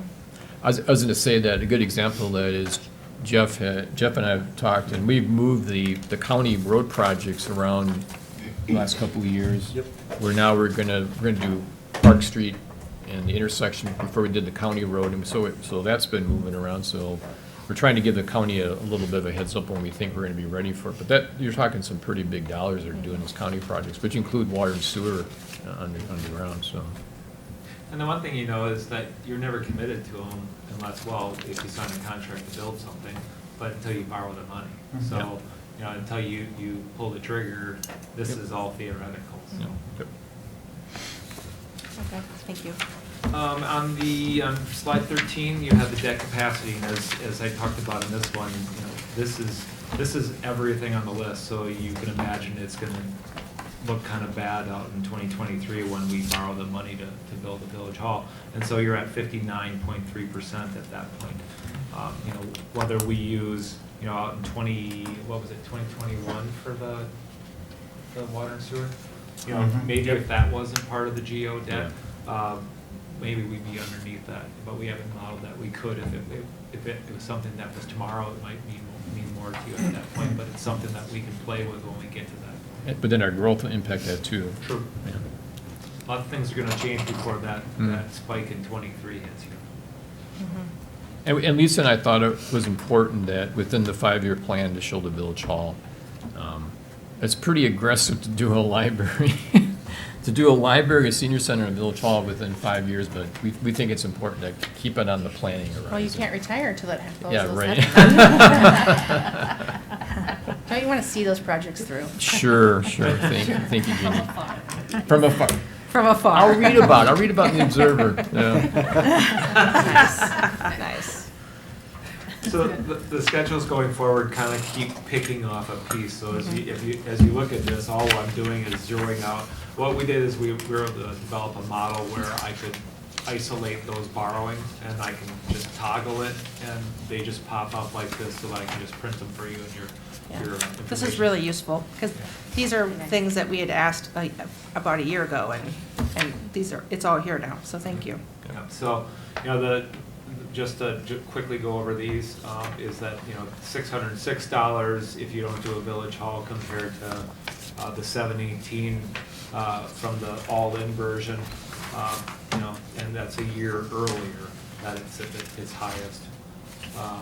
On page 15, if I'm going fast, you know, it's the same information, I'm just dropping off the project. You know, the highest you get to debt capacity-wise with what we have for assumption at this point is a 52.5% in 2022, if there's no village hall built. And the next one we went through earlier on page 16 was, you know, that 535 is your number out in 2022, which is basically the library only. And like I said earlier, the debt service capacity is at 48%, so there you're staying underneath that guideline. And then if we didn't do any buildings at all and we just did our normal CIP on page 18, then you can see that 2022 is at $419. It's not tremendously higher than it is right now at the 374 or 398, I guess. You can see that it's fairly flat, flat graph, which is what we always try to bring to you as something that doesn't have a bunch of spikes in it. It makes taxpayers happy when their tax bills don't jump. So I had to listen to them for 16 years tell us what they thought about it. So, and then on the debt capacity without any buildings, you know, it tops out in 2021 at about 39%. So then on page 20, just a summary. As you can see, there was different options for you to see what each building does to everything, to graphically show you what happens to the capacity, what happens to the tax rate, the tax dollars. You know, it does include something for an operational increase. Now, we haven't really done anything to prove that each year you're going to go up $50 per average household. So that's a number that I think is something that you might have an interest in knowing more about what your tax levy type funds are doing. The range of the impact on the houses, I kind of just limited to the projects, you know, that was what, you know, if we implement it, what's the biggest jump in any year and the CIP's biggest jump was $50. The Village Hall in a given year, comparing the graph, was a $113 jump. That's probably pretty right off the bat. Senior Center was $67 jump, and the library was $80. Now, the reason that total column doesn't add up to all those changes is because as we're paying off existing debt, it's kind of counterbalancing those jumps. And so the largest impact, if everything's in, is $101 because we're paying down the existing debt, and so that's taking up less of your levy. As you can see from those graphs, the brown is the existing levy, and that just keeps rolling down, and that's what we bring to you every year when we do this, is we want that levy rate to go down. We want that debt capacity to go down so that you have flexibility to make choices on what you want to do in the future. Thank you. Any questions, comments? Yeah, Corey? Jeff, do you think that we're investing enough in our roads to not be getting behind with roads? Or should we be having more money for roads in our CIP? Good question. I think we are on a good path for catching up on some things. I think we will have to look at in the future years. There's several sections of our village, most notably some of the older ones, Dewey Street, which we have in our CIP a little farther out, that we will have to take a look at, which have deteriorating roads and 4-inch water mains. So we've done some great improvements in the last, I'd say, 4 to 7 years, in our roadway. There was a time where it was fairly stagnant. I think we're catching up, but we could always spend a little more money on it. That answer your question pretty much? Okay. Anything else? Well, David, thank you very much. This is, I know, all the information that the board's been asking for a long time. So this is really nice to see the different projects taken out, and it makes me just want to keep moving forward and hoping for good growth. Well, and we'll find out in a month and a half or so how you did on growth last, what the construction season did for you last year. So it'll be nice to see what that number is. Yeah. Do you need me to stay around for the next one, or? Just for a second, please. Yeah, so would someone like to make a motion to approve the 2019-23 capital improvement plan, right? I'll make that motion. I'll second. All right, any further discussion? All those in favor say aye. Aye. Opposed? Motion carries. And then, Mike, do you want to talk a little bit about number 2? Yeah, so David mentioned a few times about that $50, and that is a number that Lisa and I came up with when we were working with Jim a couple of years ago. And I think Dave's making a good point that we should really drill down to that number and make sure that's the right, accurate number. Also, we are proposing to add some positions in the future, and so that's going to hit the operating budget. So that would all go into this financial plan that Dave would do with us for us. So I'd recommend that we do it.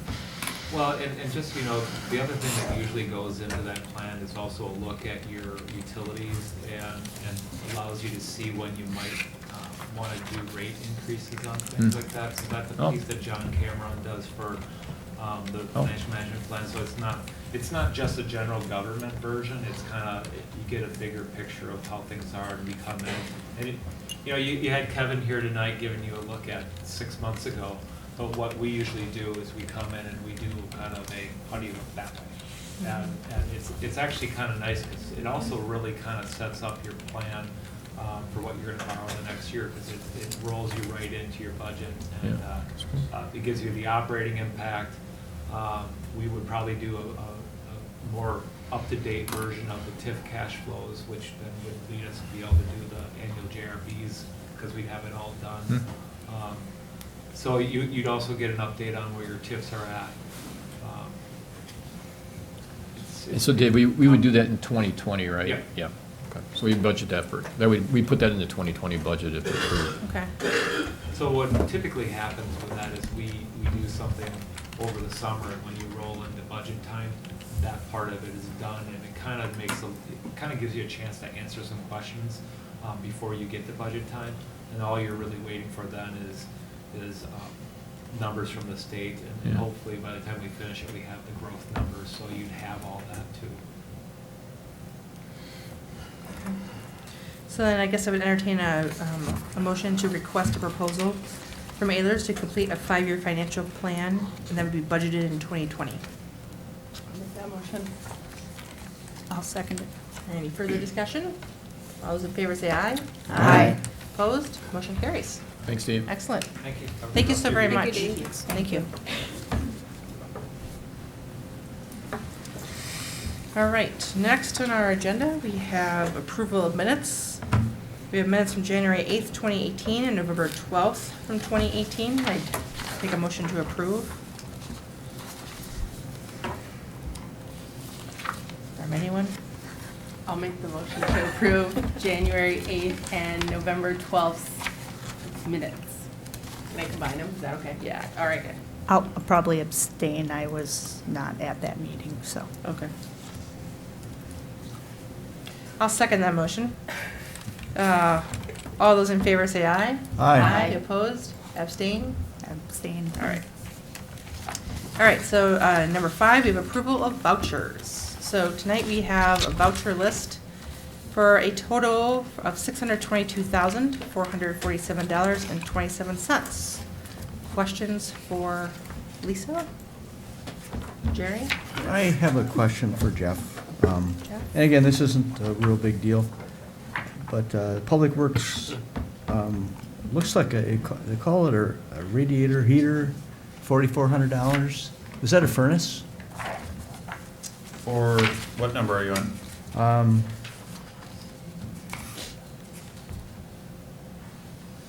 11,853. 1,853 or 10,000? 11,000. 11,853. Is that a new furnace Are you- somewhere? No, it wouldn't have been, This number, I think. I can't see it. Is that 8,000? Staley Plumbing? oh, it's in Staley's. Yeah. Oh, Public Works Service Radiator Heater. No, I believe that was servicing all of our radiant heating in the building as part of the okay. contract and stuff. All right. For that, but Okay. Yep. Just seemed like not a new furnace though. Okay, very good. Thank you. That's my question. Other questions?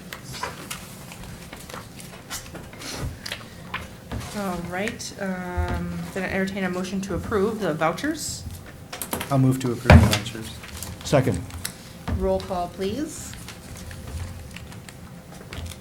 Glish, Yes. Peterson, Yes. Bollig, Yes. Jacobson, Yes. Carpenter, Yes. Horton. Yes.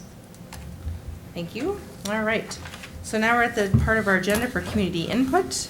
This part of the agenda allows members of the public to provide information to us on items that are not listed on our agenda. Is there anyone that would like to talk to us? Yes, Ms. Judy.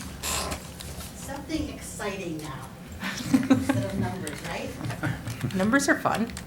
Numbers are fun, you're right. I'm Judy Knudsen, I'm the Executive Director of the Chamber, and just wanted to make sure everybody watching and that we are having Summerfest starting Thursday with the fireworks, and the parade is on Sunday. We also are doing something different this year. We've always had Thrill on the Gorilla, but it's going to be a little different because J.L. Richards has so kindly offered to help us with it. So the money that is raised for that will go to J.C. Park West Project. So come on out, the tickets are only $10, and all the teams are selling them. So otherwise the chamber is too if you can't find a team member. But we want to just make sure that we raise enough money to put toward the project. And we have, most all the teams really are encouraged to help out. And so that's what we're really looking for there too. So we do have a couple openings for anybody that wants to help for volunteering. There's still some openings. Thank you to some of you people that have already signed up. I appreciate that. So come on out and just enjoy. We have all kinds of nonprofits that are going to be there raising money, like Rotary and the Boy Scouts and all that other stuff. So spend your money for a good cause. Thank you. Thank you. Thank you. Anyone else that would like to address the board? Okay, so moving on to item 7, proclamations and announcements. Item A is board comments. Number 1 is Trustee Boudreau is resigning from the village board effective August 31st, 2019. Review of procedure for filling a vacancy in the office of trustee and possible board direction. We have a note here that in the past, we requested interested people to submit an application along with a letter. Another avenue would be, we can wait until the election in April. Yep. Are there other options? I think those are our two options, I right? think so, So yeah. either we leave the seat Yeah. open until April, or at some point, we ask for an application process. Trustee Boudreaux has been pretty kind and given us to August 31st, so good news, we don't have to be in a big rush to do anything. So does anyone want to make a comment? Otherwise, we can think on this, and I'm not looking for any action tonight, I don't think.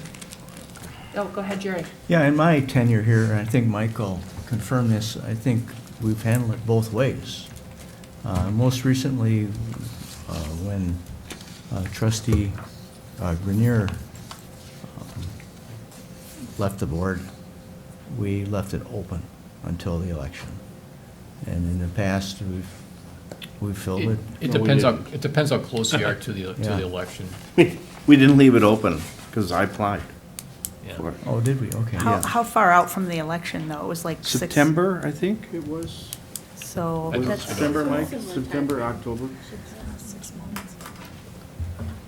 that sounds about. So, yeah, Jerry, I right. got appointed. Okay, so in then the I went- next April, you, Then I ran in April. okay, I guess it Yes. slipped my mind. But you're right. I recall that now. But we've gone through where we've gone, I think at one time we actually went a whole year, it's a long time ago, with 6 board members, and, you know, most elected bodies will look and see if the election's near term, then they'll just let the seat open. But, and I went back and I looked at what Matt said last time, he said, there is nothing in state law, it's totally up to the board what you want to do with this. Just a comment, I mean, is it, because we'll be going through a budget cycle, should that weigh, or not really matter? It's up to the board. Okay. I'm sorry, I really can't answer. Okay, all right. Yeah, Corey. I guess I would like to see if there's interested parties. I, at the same time Yeah. as Randy, Right. you know, was a person that was interested in joining the board, and had that not happened, I probably wouldn't be on the board, and I ran unopposed. So my seat would probably be vacant if you hadn't done that before. So I think it would be a good idea to try and, I guess, get interest in having additional board members on. Yeah, oh, sorry. No, go ahead. I agree with Corey. When we had the vacancy, we had a wonderful problem of having a lot of qualified people apply to join us, and I'm always in favor of more voices, so I'd like to see it put out for applications. I agree. Okay. I'd be okay either way. Okay. For a timeline, when should we start that process then? So, yeah, so do you want to do it so that you make the appointment in July, or you want to wait till August, or, I mean, you could wait till, Well, we can't make the appointment until after well, I mean, August 31st. you would make the appointment effective. Oh, I see. Yeah, I mean, you could actually do it at the August 19th board meeting, which would be just last meeting. Oh, I see. Or you could do it before that. You would just make the effective date would be September 1st. Here's a question, playing devil's advocate. Let's say we only have a couple people apply, and neither of those people maybe are qualified, or we're worried. Do we have to pick someone who applies?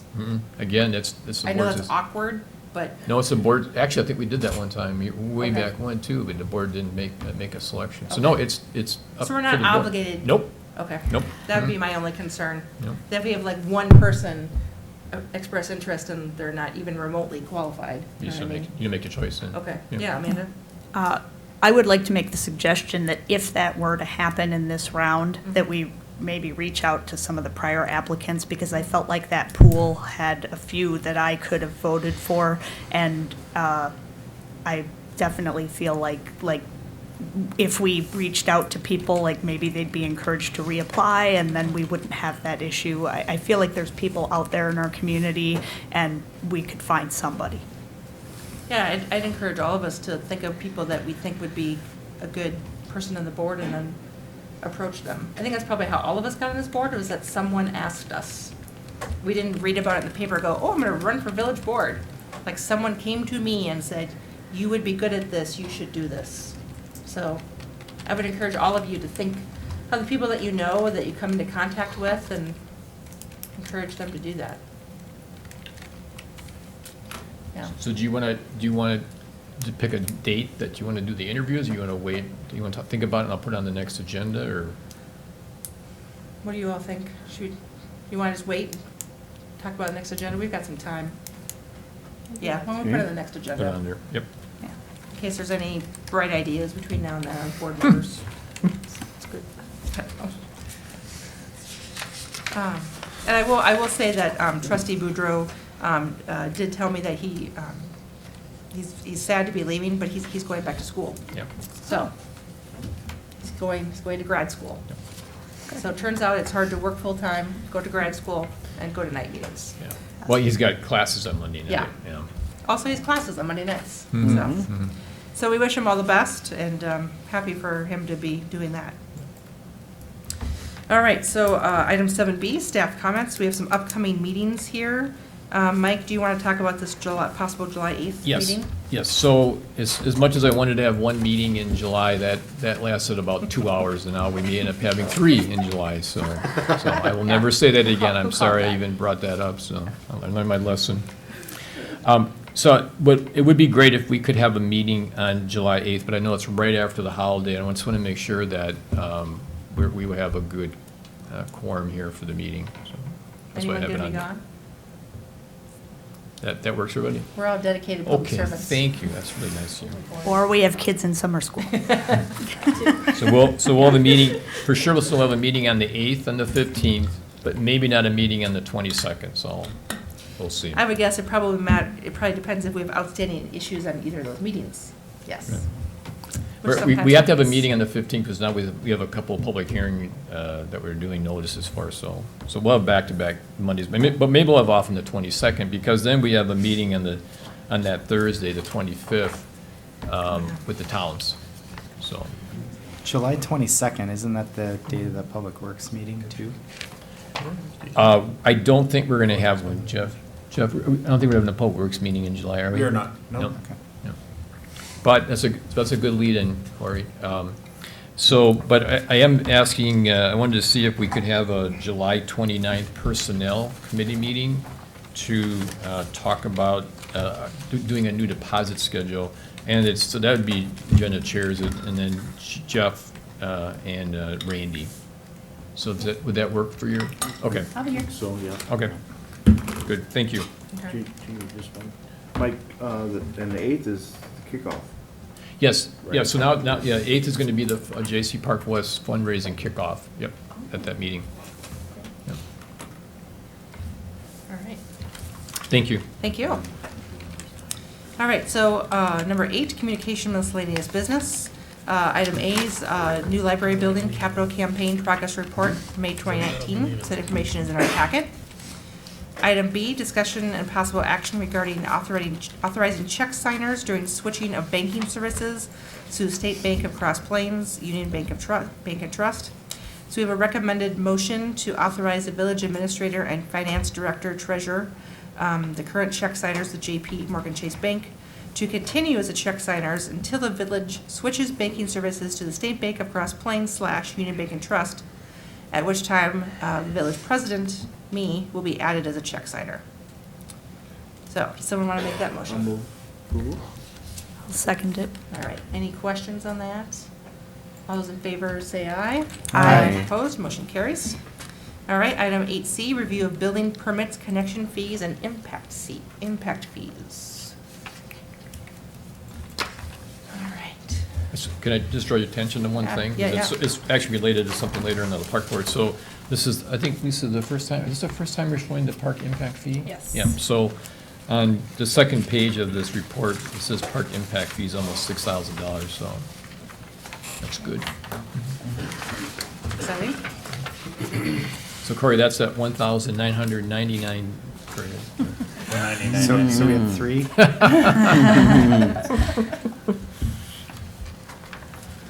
Any questions for staff on these?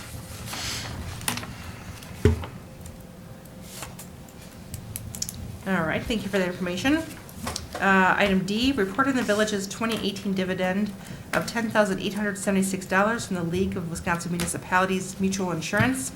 Please note the village receives property, vehicle replacement coverage, liability, and crime insurance coverage through this insurance program. And a note, this will help cover our village's safety program in 2019. And we're actually having our safety training tomorrow, annual safety, so in the morning.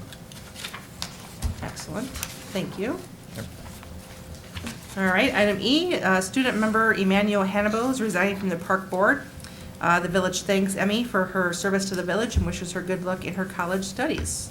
It's always good to have student members. She was a good member. She was very valuable. Are we looking for another one, or have we already She's appointed actually one? going to reach out to the high school principal, and Okay. we actually need two members on there. So I'll reach out to Dr. Bustler too about that. Okay. No, it's changed.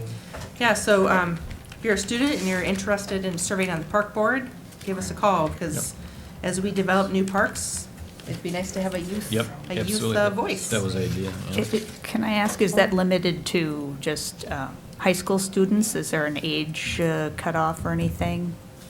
We never had, but I'm typically just it wondering. has been a high school student, I will say Okay. that, yeah. We might have a better chance at longevity if we get someone a little younger who would be invested And we've done in the that. process. I mean, but I'm just asking. typically they're on there for 2 years, and then they go to college. And, yeah, Okay. It's pretty common. Thank you.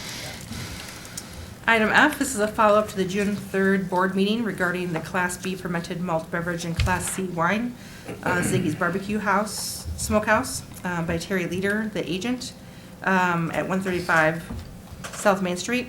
The license holder has indicated to the village clerk that they will surrender their current license and will apply for a new license under a different seller's permit.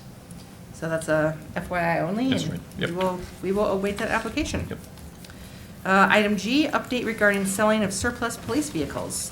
The village received $10,055 for the 2016 Ford Explorer and $4,350 for the 2007 Ford Crown Victoria. Payments were deposited in the village's equipment replacement fund. Money Yeah. is good. That's great. Just remember that when I go to ask for new squads. We get money back, too. Excellent, thank you. Thanks for the update. Item H, discussion and possible action regarding approval of a memorandum of understanding from Dane County Department of Human Services regarding sharing of information with adult protective services. So we have a recommended motion to approve the MOU. I'll make that motion. I'll second. All right. Chief, anything you want to highlight on this? That's pretty basic. It's just MOU just authorizing us to share information with Adult Protective Services, reports, that type of thing, and that's been done for, well, before I got here, and they have my name on it, but all MOUs come before the board, so I thought it was appropriate that you guys take a look at it and approve it. Says that the unit includes elder abuse, adults at risk, guardianship, and victims of crime advocate social workers. So it seems good to share that information. Yes. All right. All those in favor of the motion say aye. Aye. Opposed? Motion carries. Thank you. Item I, we have police department reports. We have canine reports, school resource officer reports, summary of major crimes, and investigations activity report. So Chief, what would you like to highlight in here? Hey, I'm not, as usual, I'm happy to answer questions and go over anything that you want. I'm not gonna go through each one of them individually. It's already 6:50, so I know you got a lot ahead of you. But go ahead and if you have any questions, I'll try to answer them. Again, I won't get specifics on open investigations, but we can go through anything you want.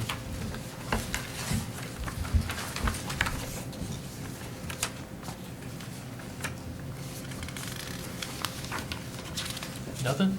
No questions? No. Guys are busy. We are busy. It seems like every time we put this out, there's always OWIs, and we have had a lot of juvenile issues as well, so that's kept our detectives and our SRO extremely busy. Yeah. Well, thank you to you and your officers for your work. You bet. And thank you for this information. For those of you watching, there's detailed information in the packet. If you have any questions. Item J, we have a follow-up to the May 29th Public Works and Utility Committee meeting. We have 3 items here. Can I let Jerry do these? Do we need the chair of this? You, absolutely. I'm tired of I talking. vote for that, Jeannie. Hey, Jerry, do you want to do these 3 items? I can do that. Yay. Okay. All right, item number 1. It's a recommendation regarding clearing of vegetation growing in the Badfish Creek. Recommended motion is to work with the Drainage District Board to coordinate the clearing of vegetation blockage in Badfish Creek near 501 Jefferson Street with the Drainage Board, contracting for the work and the village funding the work. Jeff, do you have any comments on this one? A little bit. You know, as part of our evaluation of the creek there from pretty much Quick Trip all the way up to the Keller Alpine Park, we evaluated some of the concerns from some of the residents who are along Jefferson Street there. One of the things that we noticed is, let's see, approximately, where did I say, 501 Jefferson Street and along there, on private property, but through this area, there's just a large group of cattails you can see in the pictures up there that have actually been growing for a while. It's actually pretty easy to see that it's almost stagnant water, excuse me, upstream, and then flowing water downstream of it. So it's pretty easy to see that it's not like it's blocking it. I've been kind of careful not to call it a blockage. It's more of a, just, you know, obviously things would move better if that was cleared out of there. We don't really have the authority to go on the private property, and you know, we don't have the authority to go clean out the creek, and it's difficult access. But what Mike and I had talked about was a good option is to utilize the drainage district and having them do the work, and then the village would actually be paying for that just as a gesture to kind of keep things moving and do something to be able to help alleviate some of the concerns over there. Very good. Are there any questions? Corey? Do we have any estimate as far as what the cost would be, or would that come back to us before we That would come expend back, those oh funds? yeah, that would come back to us, yeah. Okay. So, Jerry, Go ahead, Randy. Jeff, have we contacted them already? No, we About have not. this? Okay. We were debating, do we contact them first? Yeah, We yeah. thought we should get your approval before we Yeah. did that, so. Sounds good. So if the board would approve this, we would actually have our attorney Vanessa contact their attorney. And it may be better, if we're saying we're gonna pay for it. Yes, Maybe a better- yeah. And I assume, Mike, that any cost later will come out of the stormwater fund. Is that correct? We'll figure that out. I mean, we'll find a way to pay for it, but obviously, so let's say this motion passes, then we have to get a hold of the Drainage District Board and figure out, is there some way they can move ahead without reactivating the entire, you know, that has to all be figured out. But before I thought we'd do all that, let's make sure the village board's comfortable with if we start doing Okay. that. Yeah. All But right. then it's gonna come back to the village board before you would approve a contract for anything, Very absolutely. good. We Okay. can amend our CIP. Yeah, it's already changed. 15 minutes, it's. Way to go, Jeff. Okay, in the event there are no other questions, all those in favor? Aye. Is there a motion? We don't have We a need- second. there's no motion. I Oh, I made the thought we motion. had- I made the motion. I'll second it. Okay. Okay. I need a second. There we go. Thank you. Oh, well. I heard it, Peggy. Now, all those in favor, again.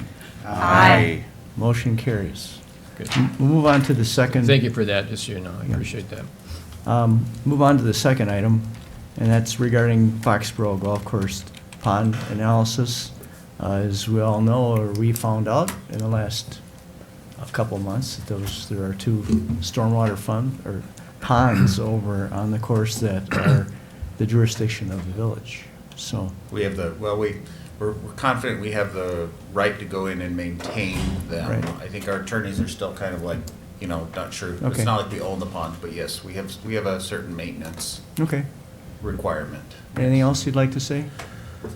No, I think this is, you know, we discussed this at length in the Public Works meeting, and, you know, I think in the long term, I look at this as being valuable in just trying to understand how these ponds operate, and if there are modifications that could be done, how much they would affect things in the area. Okay. It's really just a kind of bringing things up to our current modeling standards, I guess would be the best term, but there's really no projects slated under this, just Okay. to study it and everything. All right.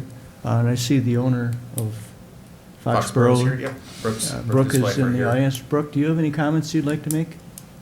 No? Okay, thanks for being here. So my motion is to approve task order 2019-02 from Rupert Milkie in the amount of $6,180 for the analysis of 2 stormwater ponds located on Foxborough Golf Course. And a second, please. I'll second. Any I have a question. questions? Randy? So Jeff, I see this not only important for this, but this could be important for other places in the village, this analysis. It could be. help us. Right, yeah, it could be. Provide some knowledge to us. Well, it could give us a framework. I mean, you know, like in these situations, these ponds were designed 25 years ago. Right. And I think it's just like anything else. It's like when we did the stormwater report in 2008. 2008, yep. 2008, when we Both of did the them. stormwater report, that was an opportunity to be able to study our whole stormwater system and how it operates. This is kind of, you know, similar, is taking Yeah. a look at this area and Yeah. getting a better feel Okay. for that, so. Thank yeah. you. Anyone else have a, Corey, go ahead. You know, I'm all for studies, and I think that's you know, it's a great thing to have studies, but, you know, ultimately we have finite resources and we have a lot of projects that we need to get implemented. Will the expenditure of this money, I guess, first of all, is it, I guess, spent in the most effective place that we can spend it? And, you know, will this hinder us being able to do some of the projects like the subsequent project for installation of the gravity pipeline or other issues that we've had on Jefferson Street? I don't believe so. I mean, that's, I guess, up to you as far as, you know, what we go for funding and borrowing in the future. I don't, you know, we're not overly committing a tremendous amount of funds. I mean, honestly, you know, say in a construction project, you know, like $6,000 is not much at all of things, but I think it's part of our desire to just better understand what's going on over there. So, I mean, I agree with you, but I don't think we're taking money away from that we would have been spending in another portion of the village. Okay. Any further questions from anyone? Hearing none, all those in favor? Aye. Motion carries. And we'll move on to item number 3, and that's regarding the gravity stormwater pipe task order. And Jeff, do you want to give a little overview on this gravity stormwater pipe that we're talking about tonight? Absolutely. As we've determined during certain portions of construction of some of that and development of that area, I believe, and I know Brooke has felt for a very long time, that there is a overland flow route or an outlet missing over in that area off the 8th fairway, I believe. And I look at this as a great example of how we can start to implement things throughout the village to help alleviate some of these problems. And I think this gravity pipeline, our engineers have confirmed that it is possible, will not only be able to allow, you know, the water to leave the golf course area, but by allowing us to allow the condo units and the other multifamily units to tie into it with the sumps, I think is going to also help that area considerably over there. Very good. Very good. And we've got a recommended motion here to approve task order 2019-01 from Rupert Milkie in the amount of $13,623 for preparing design documents and a bidding package for an inlet box and gravity pipeline to be installed in the 20-foot drainage easement of the Villages of Foxborough condominiums. And could I have the second, please? I'll second it, Jerry. Any further discussion on this item? Corey? Jeff, do we have any further guidance as far as participation in the costs with the condos for hooking into that? To me, it seems like we need the guidance for the design to know what they're designing it for, and I think including that or not including it. Only may from, affect it. only from the meeting that night where they said we would be happy to partner with you on that. But we don't have anything beyond that, since we don't, once Ricker Milky, if this is approved, gets into that, we'll be contacting their engineer and coordinating that. But their design would include the ability for them to hook in? Correct. Okay. Oh, absolutely. Thank you. I want to put one pipe in, I don't want two pipes through that area. Great. Can I ask? Go ahead, Amanda. Do we have any sort of ballpark idea what this might cost, this type of project? Do you have any idea? I believe the rough estimate was $70,000 to $80,000. Okay. Mhm. Thank you. And again, as in the previous motion, I assume you're going to come back to us with funding options. Oh, yeah, absolutely. Yeah, okay. We'll have to bring the actual project back. And Right. then at that Well- time, we'll talk about how we're going to fund it, Jerry. Very good. Yep. Okay, so we've got a motion, and I believe it's been seconded. Is that right? Yep. Peggy? Yep, I need it. So if there are no further questions, I'll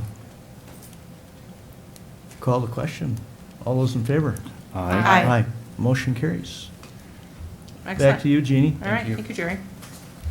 Moving on to item K, discussion and possible action regarding the United States Post Office lease at 252 Brook Street. We have recommended motion to approve the lease with the United States Post Office for a 2-year period beginning July 1st, 2020, in the amount of $59,477 annually, payable monthly through the term. So I'd entertain a motion, please. I'll make that motion for discussion. I'll second it. Amanda seconded. Questions? Yes, Mike, how did this come about? I thought we were up in the air on this a little bit, or not? No, not really, no. I'm I mean, thinking of something else then. Yeah, I mean, the big debate was the commission. Last time when we did this, Oh, but that's- last time we did this, Jerry, we said we don't pay commission, Right. and then, so they gave us less rent. So Got it. now they're giving us more rent, so And then. we pay the commission. Got it. Yeah. That's what was sticking in my Mhm. mind. Mhm. Okay. That's my question. All right. Any other questions? All those in favor of the motion, say aye. Aye. Opposed, motion carries. Then we have recommended motion 2 is approve resolution 19-23, enabling the village president to execute the USPS lease for the property at 252 Brook Street. I'll make that motion. I will second it. All those in favor, say aye. Aye. Motion carries. That's a post office thing, so just. Yeah. Oh, okay. So I'm going to actually, Signing party here. I'm going to sign this, and then everybody else gets to sign this resolution. So I'm going Yeah. to sign it, and we're going to pass it down the line. Thank So you. poor Peggy doesn't have to track us all down. And I'm sorry, who seconded that? Was it? Oh, it was Jenna. Jenna. Jenna, Thank yep. you. All right, so board members, just find your name and sign there. Yay, federal government Thank you. bureaucracy. Okay, so, My last name is spelled wrong again. Oh, did they? That would be my fault. Of course, of course. Oh, I just did that recently. S-E-N? You're I know, right. that's why I was laughing. S-O-N? Sorry. It's not a big deal. The fact that I remembered your first name was That's what I was very thinking. Probably good. No longer hey you. S, is it an Or S-O-N? Amanda. Yeah, it's S-O-N. S-O, did you make the E into an O? I just did that. No. You could do We'll that. just do change that. it. Then you can edit initial. Yeah. all right. Someday they'll remember me. We will, I promise you. My apologies, I will. So it's not hey you, huh? Apparently No, not. okay. I've spelled Corey with an EY too, so that's. I get that all the time. Okay, as that is making its way down, we will go on to item L, discussion and possible action regarding scheduling a public hearing for the intergovernmental agreement between the Village of Oregon and the Town of Oregon for Lincoln Road improvements and ownership. This is something that we have been discussing for a very long time. Yep. So there's a recommended motion, if someone wants to make this, then we can discuss. The recommended motion is to approve scheduling the public hearing at the July 15th Village Board meeting for an intergovernmental agreement between the Village of Oregon and the Town of Oregon for the Lincoln Road improvements and ownership. So someone want to make that motion? I'll make that motion. I'll second. Or Jenna, you go ahead. It doesn't matter. Okay. I think Jenna seconded it. In a second, okay. All right, do we want to talk about this? We, or- we thought this was gonna be easy, and then Matt looked into the statutes and said we have to go through this. Actually, the town actually has more work than we do, so. Okay. So we have to do, after the hearing, we have to pass a resolution, then we have to, and then we have to adopt an ordinance after both the village and the town have had, their hearings, so. It's a little Mike? bit of a process. Would you, I think, do the board a favor and contact Wayne Ace and tell him? We what- did. We actually Jeff just forwarded this email to Wayne today. Today, Yep. okay, because I bumped into him this morning. Oh. And he was asking about it, Oh, and he yes. was puzzled as to why we weren't just grabbing this and running with it, because, you know, Yeah. we were pretty excited initially to Mhm. get this done. Yeah. So, Jeff just sent it to him this afternoon. okay. Thank you. Yeah, right. Yep. So either Mike or Jeff can now explain, do we own half the road, they own half the road, or? Portions. Portions. Some places we Yeah, own the full right of way. It's a Some mess. places we own half the right of way. We maintain under the existing agreement, everything from Union Road all the way to Fish Hatchery Road, which is clearly outside of our boundary. Yeah. And this agreement does a couple things. It sets our boundaries. First of all, it transfers the right of way owners, or the jurisdiction, all the way from our western boundary of the village all the way back to Union Road. Right. So it cleans up that section. And then it transfers maintenance responsibilities from the western boundary out to Fish Hatchery back to the town. So Okay. it's much more, now we're back in our own areas. It also requires both the town and the village both commit to fix now their sections of roadway. So either our ideally is in 2020 would be pulverize and new asphalt with shouldering, and hopefully, and also trying to widen the roadway about 1 foot to 2 feet on each lane. Yeah. So no profile changes, I mean, but it still follows the pattern, the path out there, but. Yeah, it does seem to be getting, Yeah. the We- shoulders just breaking Yep. apart. I field a lot of complaints on Lincoln Road, and we all know it's not a safe road for running, biking, it's even scary to drive. Yeah. If people would honestly go the speed limit, it's not that bad, but Mhm. people just race out there and then complain about the potholes, so, Mhm. this is a good step towards Okay. straightening all that out. Yeah, Jenna? I'm guessing when you spoke of widening it, it wouldn't be wide enough to add like a bike lane, No. correct? How much extra space do you need for something like that? 5 foot for a bike lane. Oh, wow, okay. Yeah.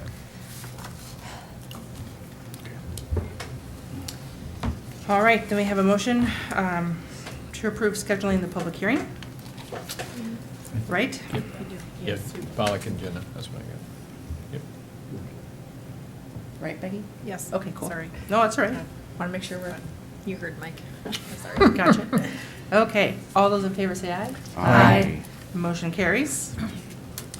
Item M, discussion and possible action regarding approval of hiring Ruckert and Milky to prepare a grant request for Dane County Park and Trail Flood Repair Grant for the Rotary Bike Trail. So we have a recommended motion to approve task order 2019-03 from Rupert Milky in the amount of $3,583 for preparing and submitting a Dane County grant for park and trail flood repairs. Someone want to make that I'll motion? move. Second. All right. Yeah, the Dane County, go ahead. You go ahead, Jeff. No, go ahead. Dane County came out with their grant, flood trail repair grant programs, and it was, I think, $1.5 million? It's $1 million. Huh? There is $1 million in the $1 program. million in the program, and we met actually this morning with a representative from Dane County Parks and kind of laying the groundwork to saying if the village board approves this is what we'll be coming through with. This is the same, we're trying to get grant funding both from DNR, we have an application. We also learned that we also qualify for another grant from DNR that we'll be looking at, probably bringing it to you. From the county. Or from the county? I thought it was Yeah. two from. Yeah, so DNR. basically, we applied for an acquisition grant through the stewardship to the DNR. DNR. This actually is the grant from the county that will help build the trail, And there's another grant through the Dane County for acquisition. acquisition, So we'll okay. try to have 2 grants for acquisition and 1 for building the trail. That's our goal. And, go ahead. Well, it costs money to go out to generate the applications and the forms and that type of thing. And so it's not a guarantee that we'll get a grant, but Yeah, go ahead, Oh, Randy. what are we asking? Do we know ballpark, what we're gonna ask for? For- Dane County for this one? How much money? Yeah, how much? Well, we're saying that the trail's gonna cost to build 200,000 to 200,000 to 2. 300,000. Yeah, so it's, I'm gonna be careful how I say this. So we met with Sarah this morning, Yeah. and they're still, They probably can give you some like what. they're they still asked. coming up with some of the guidelines. They're Yeah. trying to figure out who's all gonna apply for it, and there's $1 Yeah. million, and I think they're gonna just, split it up. I mean, for example, some of this is gonna go towards Middleton, but they got devastated in the Right. Pheasant Branch area. Yeah. So I can't tell you that, what they're gonna give us, if it's gonna be 50% of our trail, it's Right. hard to say at this point. Okay. I think if we were awarded something, I feel So they- confident we'd so be getting what- our money you back. say the they're investment gonna on that. determine the amount, or we're gonna ask for 200,000, or, Yeah. we don't know yet, or? Well, we'll have a better understanding once we get closer to building the Okay. trail, and it's a little different than the stewardship grant where it's very You clear. asked Yeah. for, yeah, Mhm. okay. But they were receptive to? Yes. This goes back to former President Staten talking to Joe Parisi, and Okay. there's nothing guaranteed, but I know Steve talked to Joe about this a couple of times, Okay, so, good. yeah. Good. How quickly could they get this applied for? The Like- grant due date is July 31st. Okay, So so that's they why do- we're under a little okay. bit of a, Yeah. Okay, thank you. no pressure, but The other one that we're gonna, so the other one I would mention for the acquisition, there is no deadline on that, but we're gonna get another task order from Roofing and Milking and bring that back. So we're gonna try, this is how we built the how you do it, yeah. the bike trail. We assembled all these different funding sources, including our money, and built the trail, so. All right, there's nothing further. We have a motion. All those in favor say aye. Aye. Motion carries. Thank you. Item N, discussion and possible action regarding the 2018 Compliance Maintenance Annual Report for the wastewater treatment plant. We have a recommended motion to adopt Resolution 19-22 to accept the 2018 Compliance Maintenance Annual Report for submission to the Wisconsin Department of Natural Resources.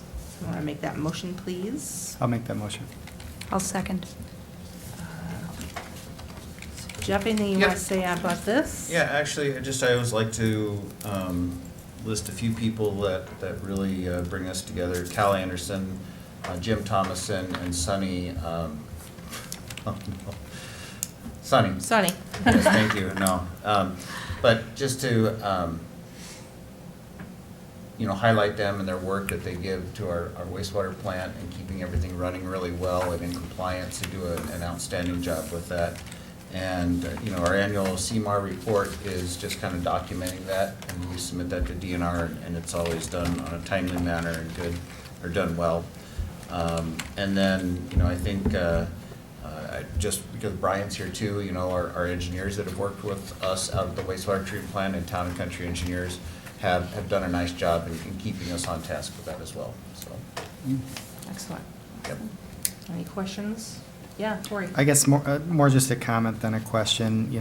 I guess first of all, thanks to everyone involved for what they do for keeping our utility running. And, the only thing that I see here that basically we lost any points on was, capacity. And I know that we're looking in the future at dealing with that.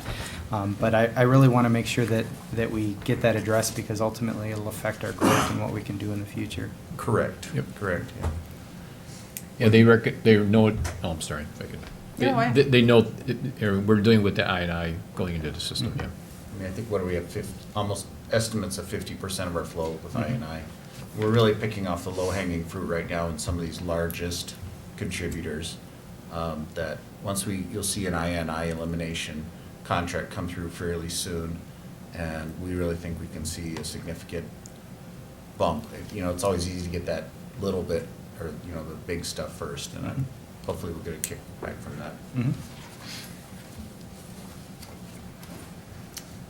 All right, no other questions? All those in favor of the motion, say aye. Aye. Opposed? Motion carries. Thank you. All right, item O, we have a discussion on possible action regarding Jefferson Street parking lot project, United Electric payment applications number 3 and number 4. We have a recommended motion to approve payment application number 3 in the sum of $67,000, $813.96, and payment application number 4 for $75,418.66 for United Electric, Inc. for the Jefferson Street and South Main Street parking lot lighting and electrical improvements project. Anyone want to make that motion? I'll move. Second.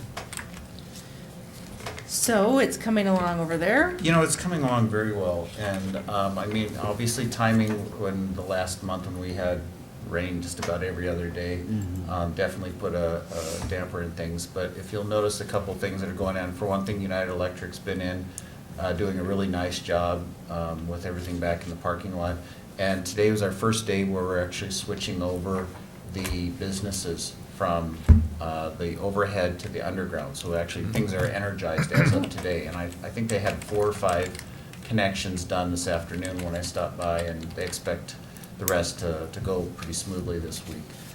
So United Electric has done a really nice job. And you know, hopefully when we get to the end of the project, I'd like to give them some kudos because, you know, it's gone well. It's always nice when things go smoothly. Ish. Yes, exactly. It's construction, so there's always Yeah. delays and stuff, but yeah.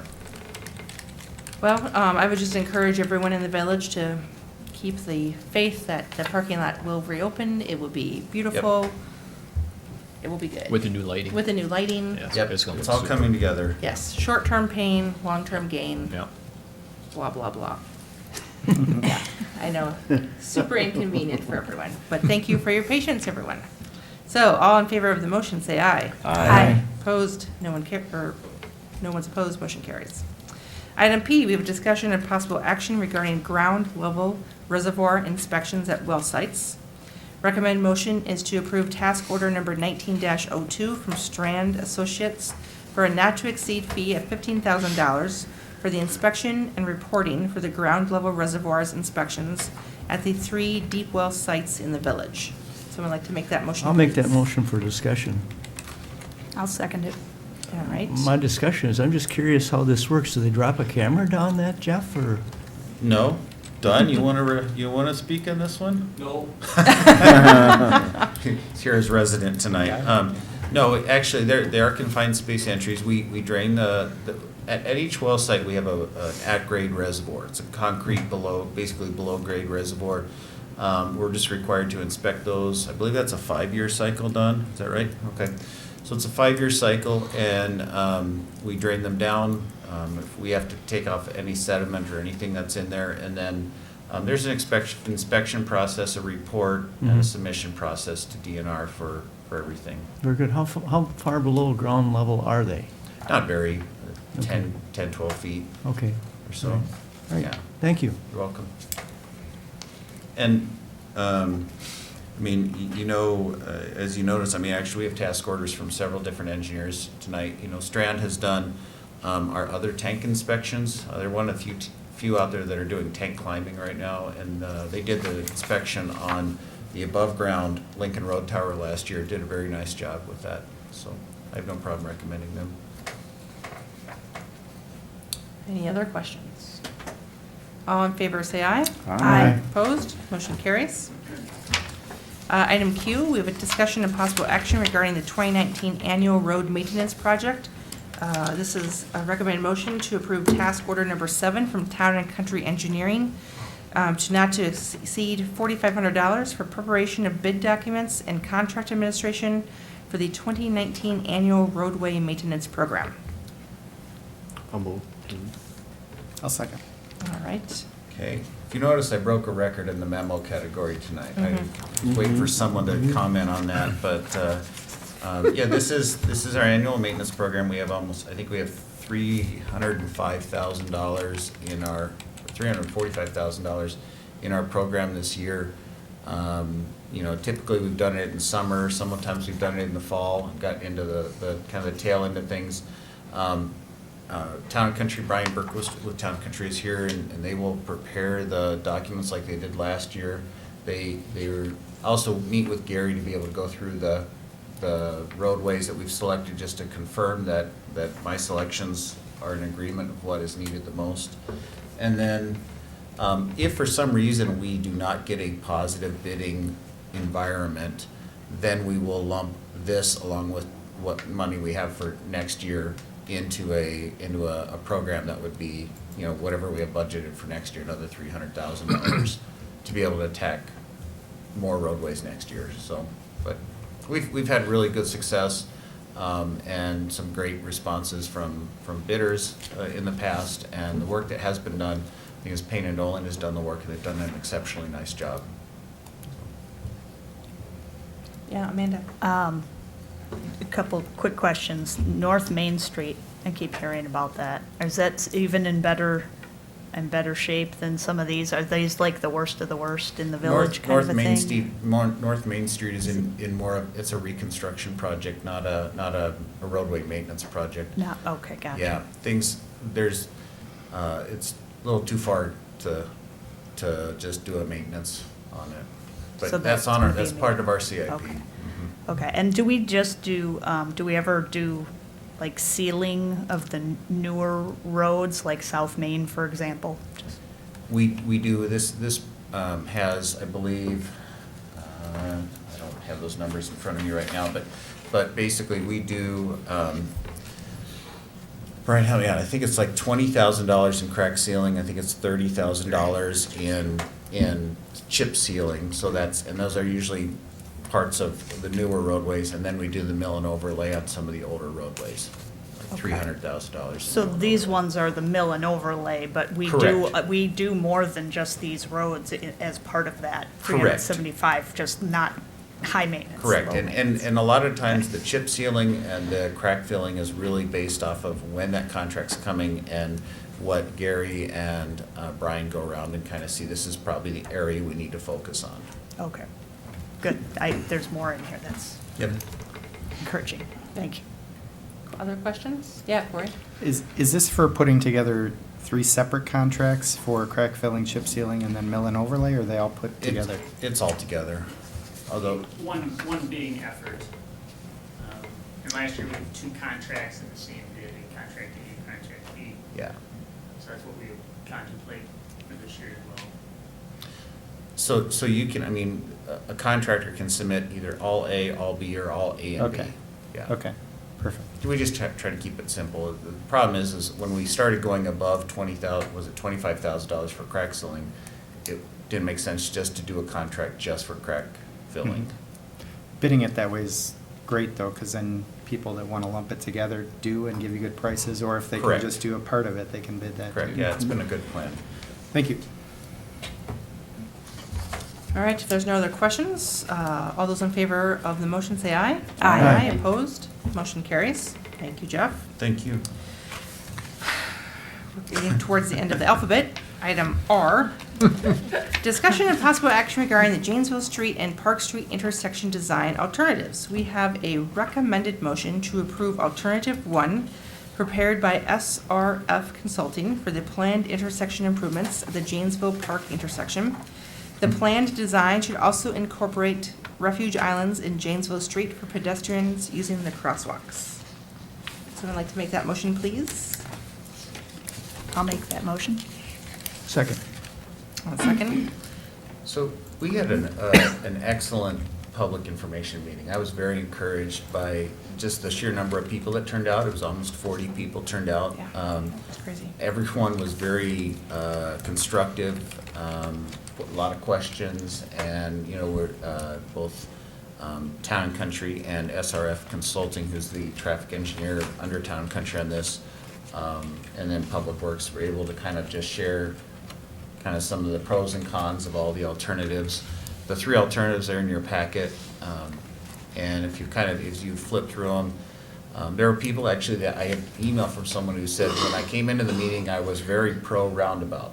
And then after listening to the presentation and some of the pros and cons, they really felt that indeed signalized intersection was a better deal, especially when it came to pedestrian safety. And we have, you know, an after-school club over there that goes, you know, has 30 to 50 kids on a daily basis during some times of the year that cross this intersection. And so I think their representative from that school was here, and you know, I think it's a good idea. The thing to just bring to your attention, the reason I personally am recommending alternative or figure 1 or alternative 1 is dedicated left turn lanes in all directions, especially on the east and west directions. What that does is that allows queuing to occur for a left-hand turn, which is usually one of the more difficult things to design for, while still allowing through traffic in 2 lanes in each direction. And we feel this is very important. We would like to, one of the issues raised during the meeting was refuge islands, which is kind of the technical term, but that's basically just a strip in the middle of the intersection as you're crossing, that if for some reason you get caught out there, or if you can't walk as fast as the signal would allow you, it would give you at least a safe spot out there. And I thought that was a very good suggestion. The roundabout, you can see in alternative 2, which does not have a dedicated left-hand turn coming eastbound on Janesville Street. And, you know, I don't like that as much just for long-term, because, you know, we want to be able to maintain 2 lanes of traffic throughout. And we really want this to be designed for a long-term intersection, not something that we're looking at trying to acquire right-of-way and make a change later. And you can see the difference in right-of-way acquisitions for the roundabout is significant. It impacts the businesses because a lot of these entrances can no longer then be served off of these, especially even off of Cousins and off of the chiropractic/bank office building over here. And additional right-of-way acquisition, some wetland impacts. I think I'm kind of hitting most of it, aren't I, Brian? So I'm not opposed to roundabouts, and they're great location, or they work great in certain locations, but the signalized intersection will allow queuing of traffic. It also allows us to have timers, or I have sensors out there that if things start to really back up during the evening commutes and everything like that, it'll force a green through and allow that queuing to flush through. So, any questions on the design? Wow, lots of questions. So Amanda first. Okay. Would I be correct in assuming that since this would go out over where the sidewalk is now in some areas, that we would put in new sidewalk as part of this project? Correct. Okay. That's it. Okay. Corey? Will there be crosswalks on all legs of the intersection, or just the west leg? No, all legs. All, okay. Correct? Correct. I'm assuming so, yes. Jenna? Is the signal, I didn't see it in here, is there gonna be a left-only part of the signal, or will it just be, you know, No, like there'll be a little arrow? dedicated left signal. Thank you, that's the Yep. term I was looking Mhm. for. Thank you. Nice. Yeah, I really want to commend you, Jeff, and the engineers for the presentation at that meeting. It was really well done, and the crowd was fairly well behaved, but there were a few testy folks, and the presenters just did a really nice job.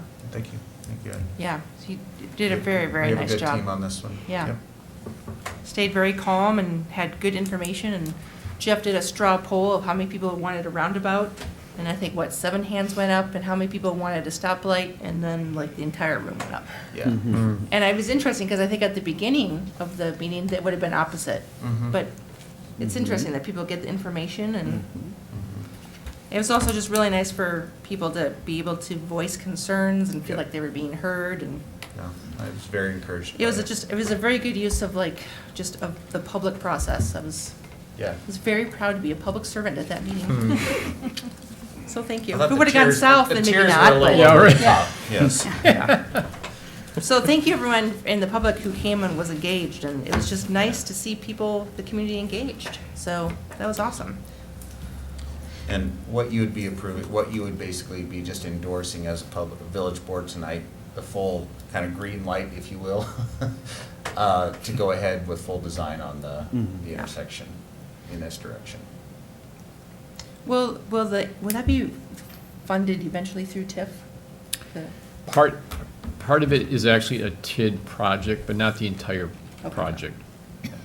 And I mentioned to Jeff, that's what also is in TID 4 in this area, is that we could actually do a nicer set of streetscape rather than just putting up municipal lights, and so we'll have to be looking at that. I mean, the TID actually doesn't have money, but, you know, it's open until 2035, so you should run part of it through the TID. You know, if something happens in the TID, we could pay ourselves back at some point, so we'll do that. Well, I think that's going to become an important intersection in the not-so-distant future, Right. as that whole area is being redeveloped, it's changed hands. Did you drive in the village? The new hotel is already there, so I think in another year or two, that's going to look a lot different. Yep. So it's exciting to have, exciting to have a nice new shiny intersection there too. Yep. All right, so we have a motion. All in favor, say aye. Aye. Opposed? Motion carries. Thank you for getting us through that. All right. So now we're on item S, correct? Yes, correct. All right. Starting to lose focus. Good thing there's not T, U, and V. All right, discussion and possible action regarding amendment to task order number 6, also for the Janesville Street, Park Street intersection for the reconstruction of Park Street.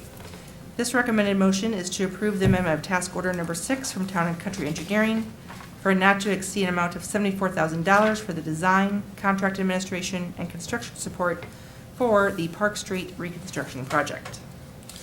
So someone would like to make that motion? So moved. Second. Any discussion of this one? Yeah, just briefly, you know, we had slated the Park Street intersection for construction this year and then Park Street next year. With the way design's going and everything and just timing, I mean, quite honestly, we've been so busy just getting this thing out on the street and everything. So what we want to do now is loop those two together. When we actually did the original engineering RFPs, and we actually said that there would be likely that you know, assuming we got a reasonable price for it, that we would add on the Park Street design. Town and Country has been very forward-thinking on it, looking at, you know, if we're out there doing a survey or a wetland evaluation or the geotech, we've actually already incorporated that up to this point. So I believe there's been some significant cost savings that we've achieved through that. They've given us I asked for a task order for basically an extension, and so it's Park Street redesign, or Park Street reconstruction. So we have some water main, we have a lot of water main actually, roadway reconstruction, some curb replacement, new sidewalk, really everything from the intersection, what the intersection project ends down to Lexington. It's gonna be kind of like what we did out on Jefferson Street, if you will, you know, so it'll be much more improved out there. And they've given us, I think, a good price for it, and it includes the design, the contract administration, and construction support. And they've been, you know, so far they've been, we used them on Jefferson Street, and they did a very nice job in handling and managing that project. Any questions? Then all those in favor say aye. Aye. Opposed? Motion carries. Thank you. Thank you, Jeff.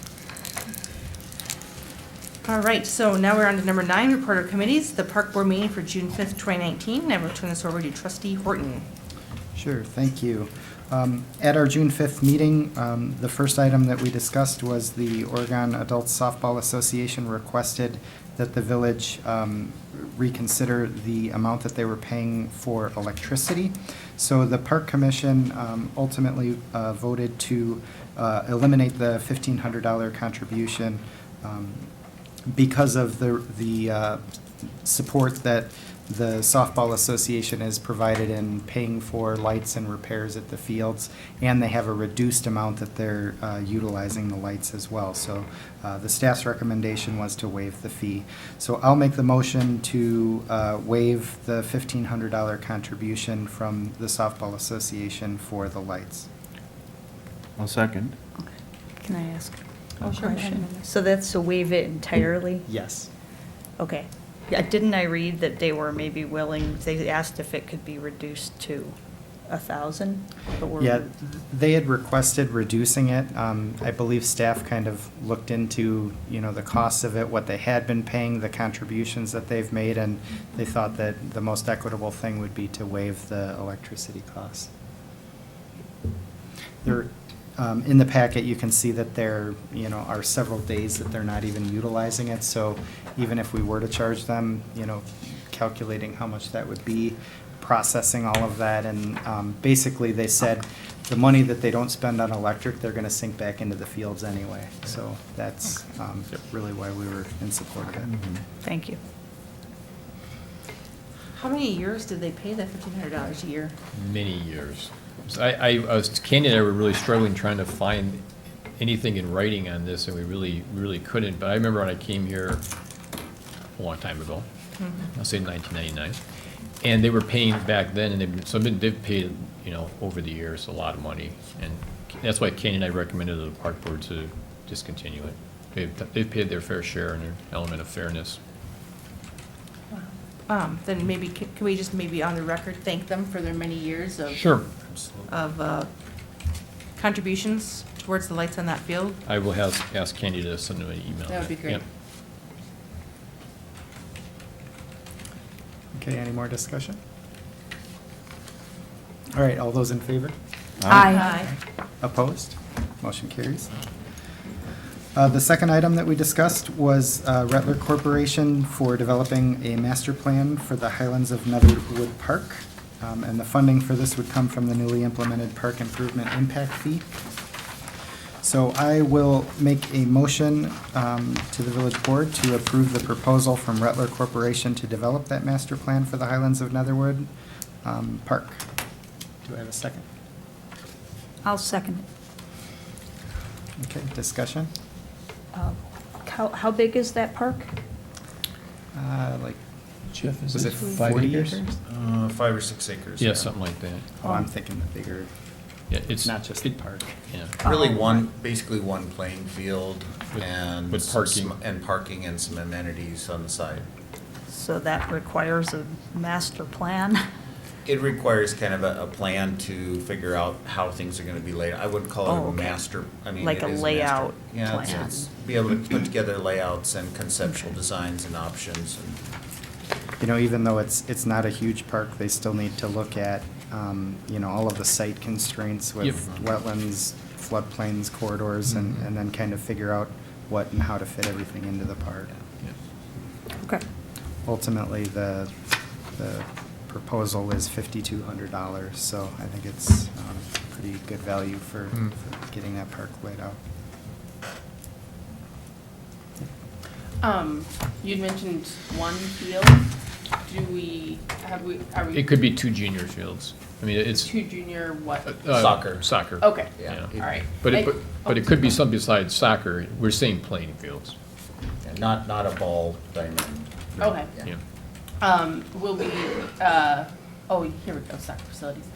So are we gonna reach out to soccer or whoever would be potentially using that playing field just for input? We are. Yeah.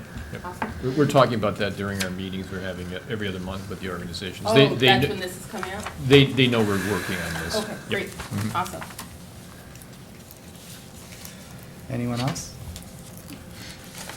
Okay, all those in favor? Aye. Opposed? Motion carries. Excellent, thank you, Corey. Item B, the Planning Commission meeting from June 6th, 2019.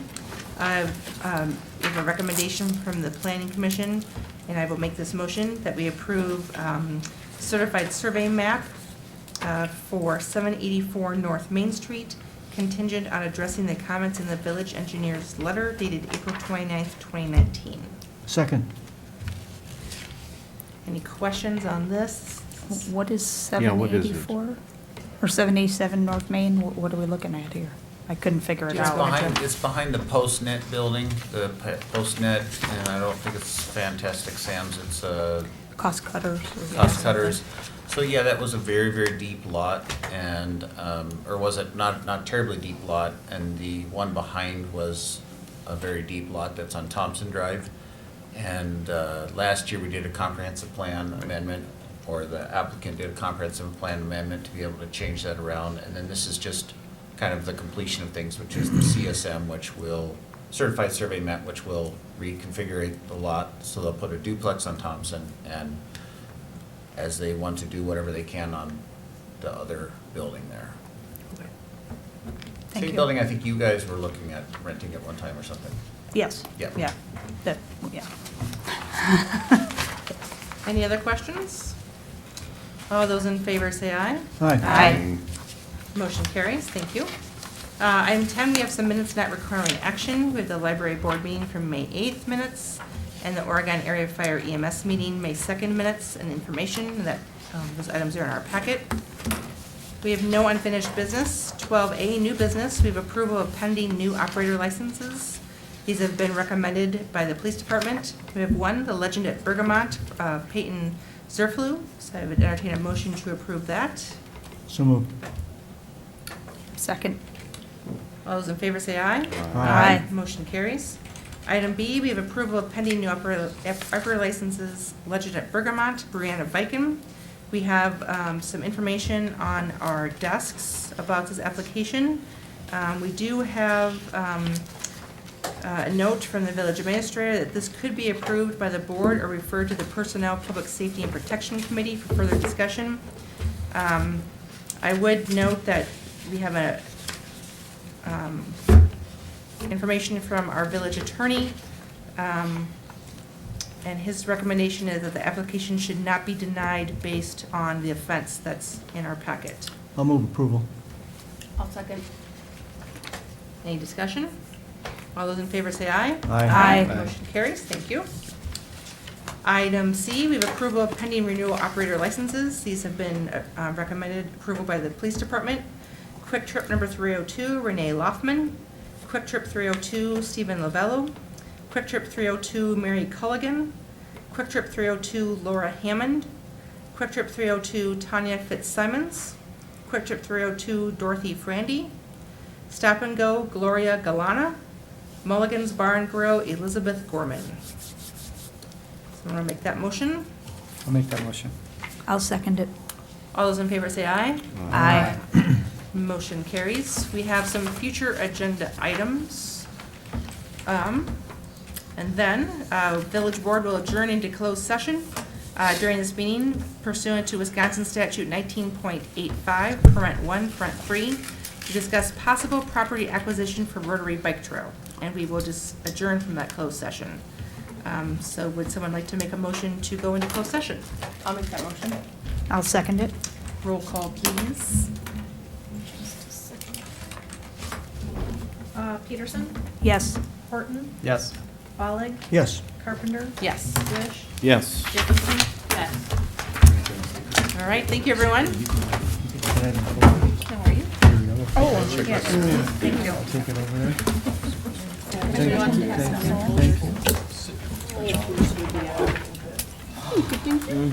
I want to sit where Jerry sits so I can get up and go to the bathroom.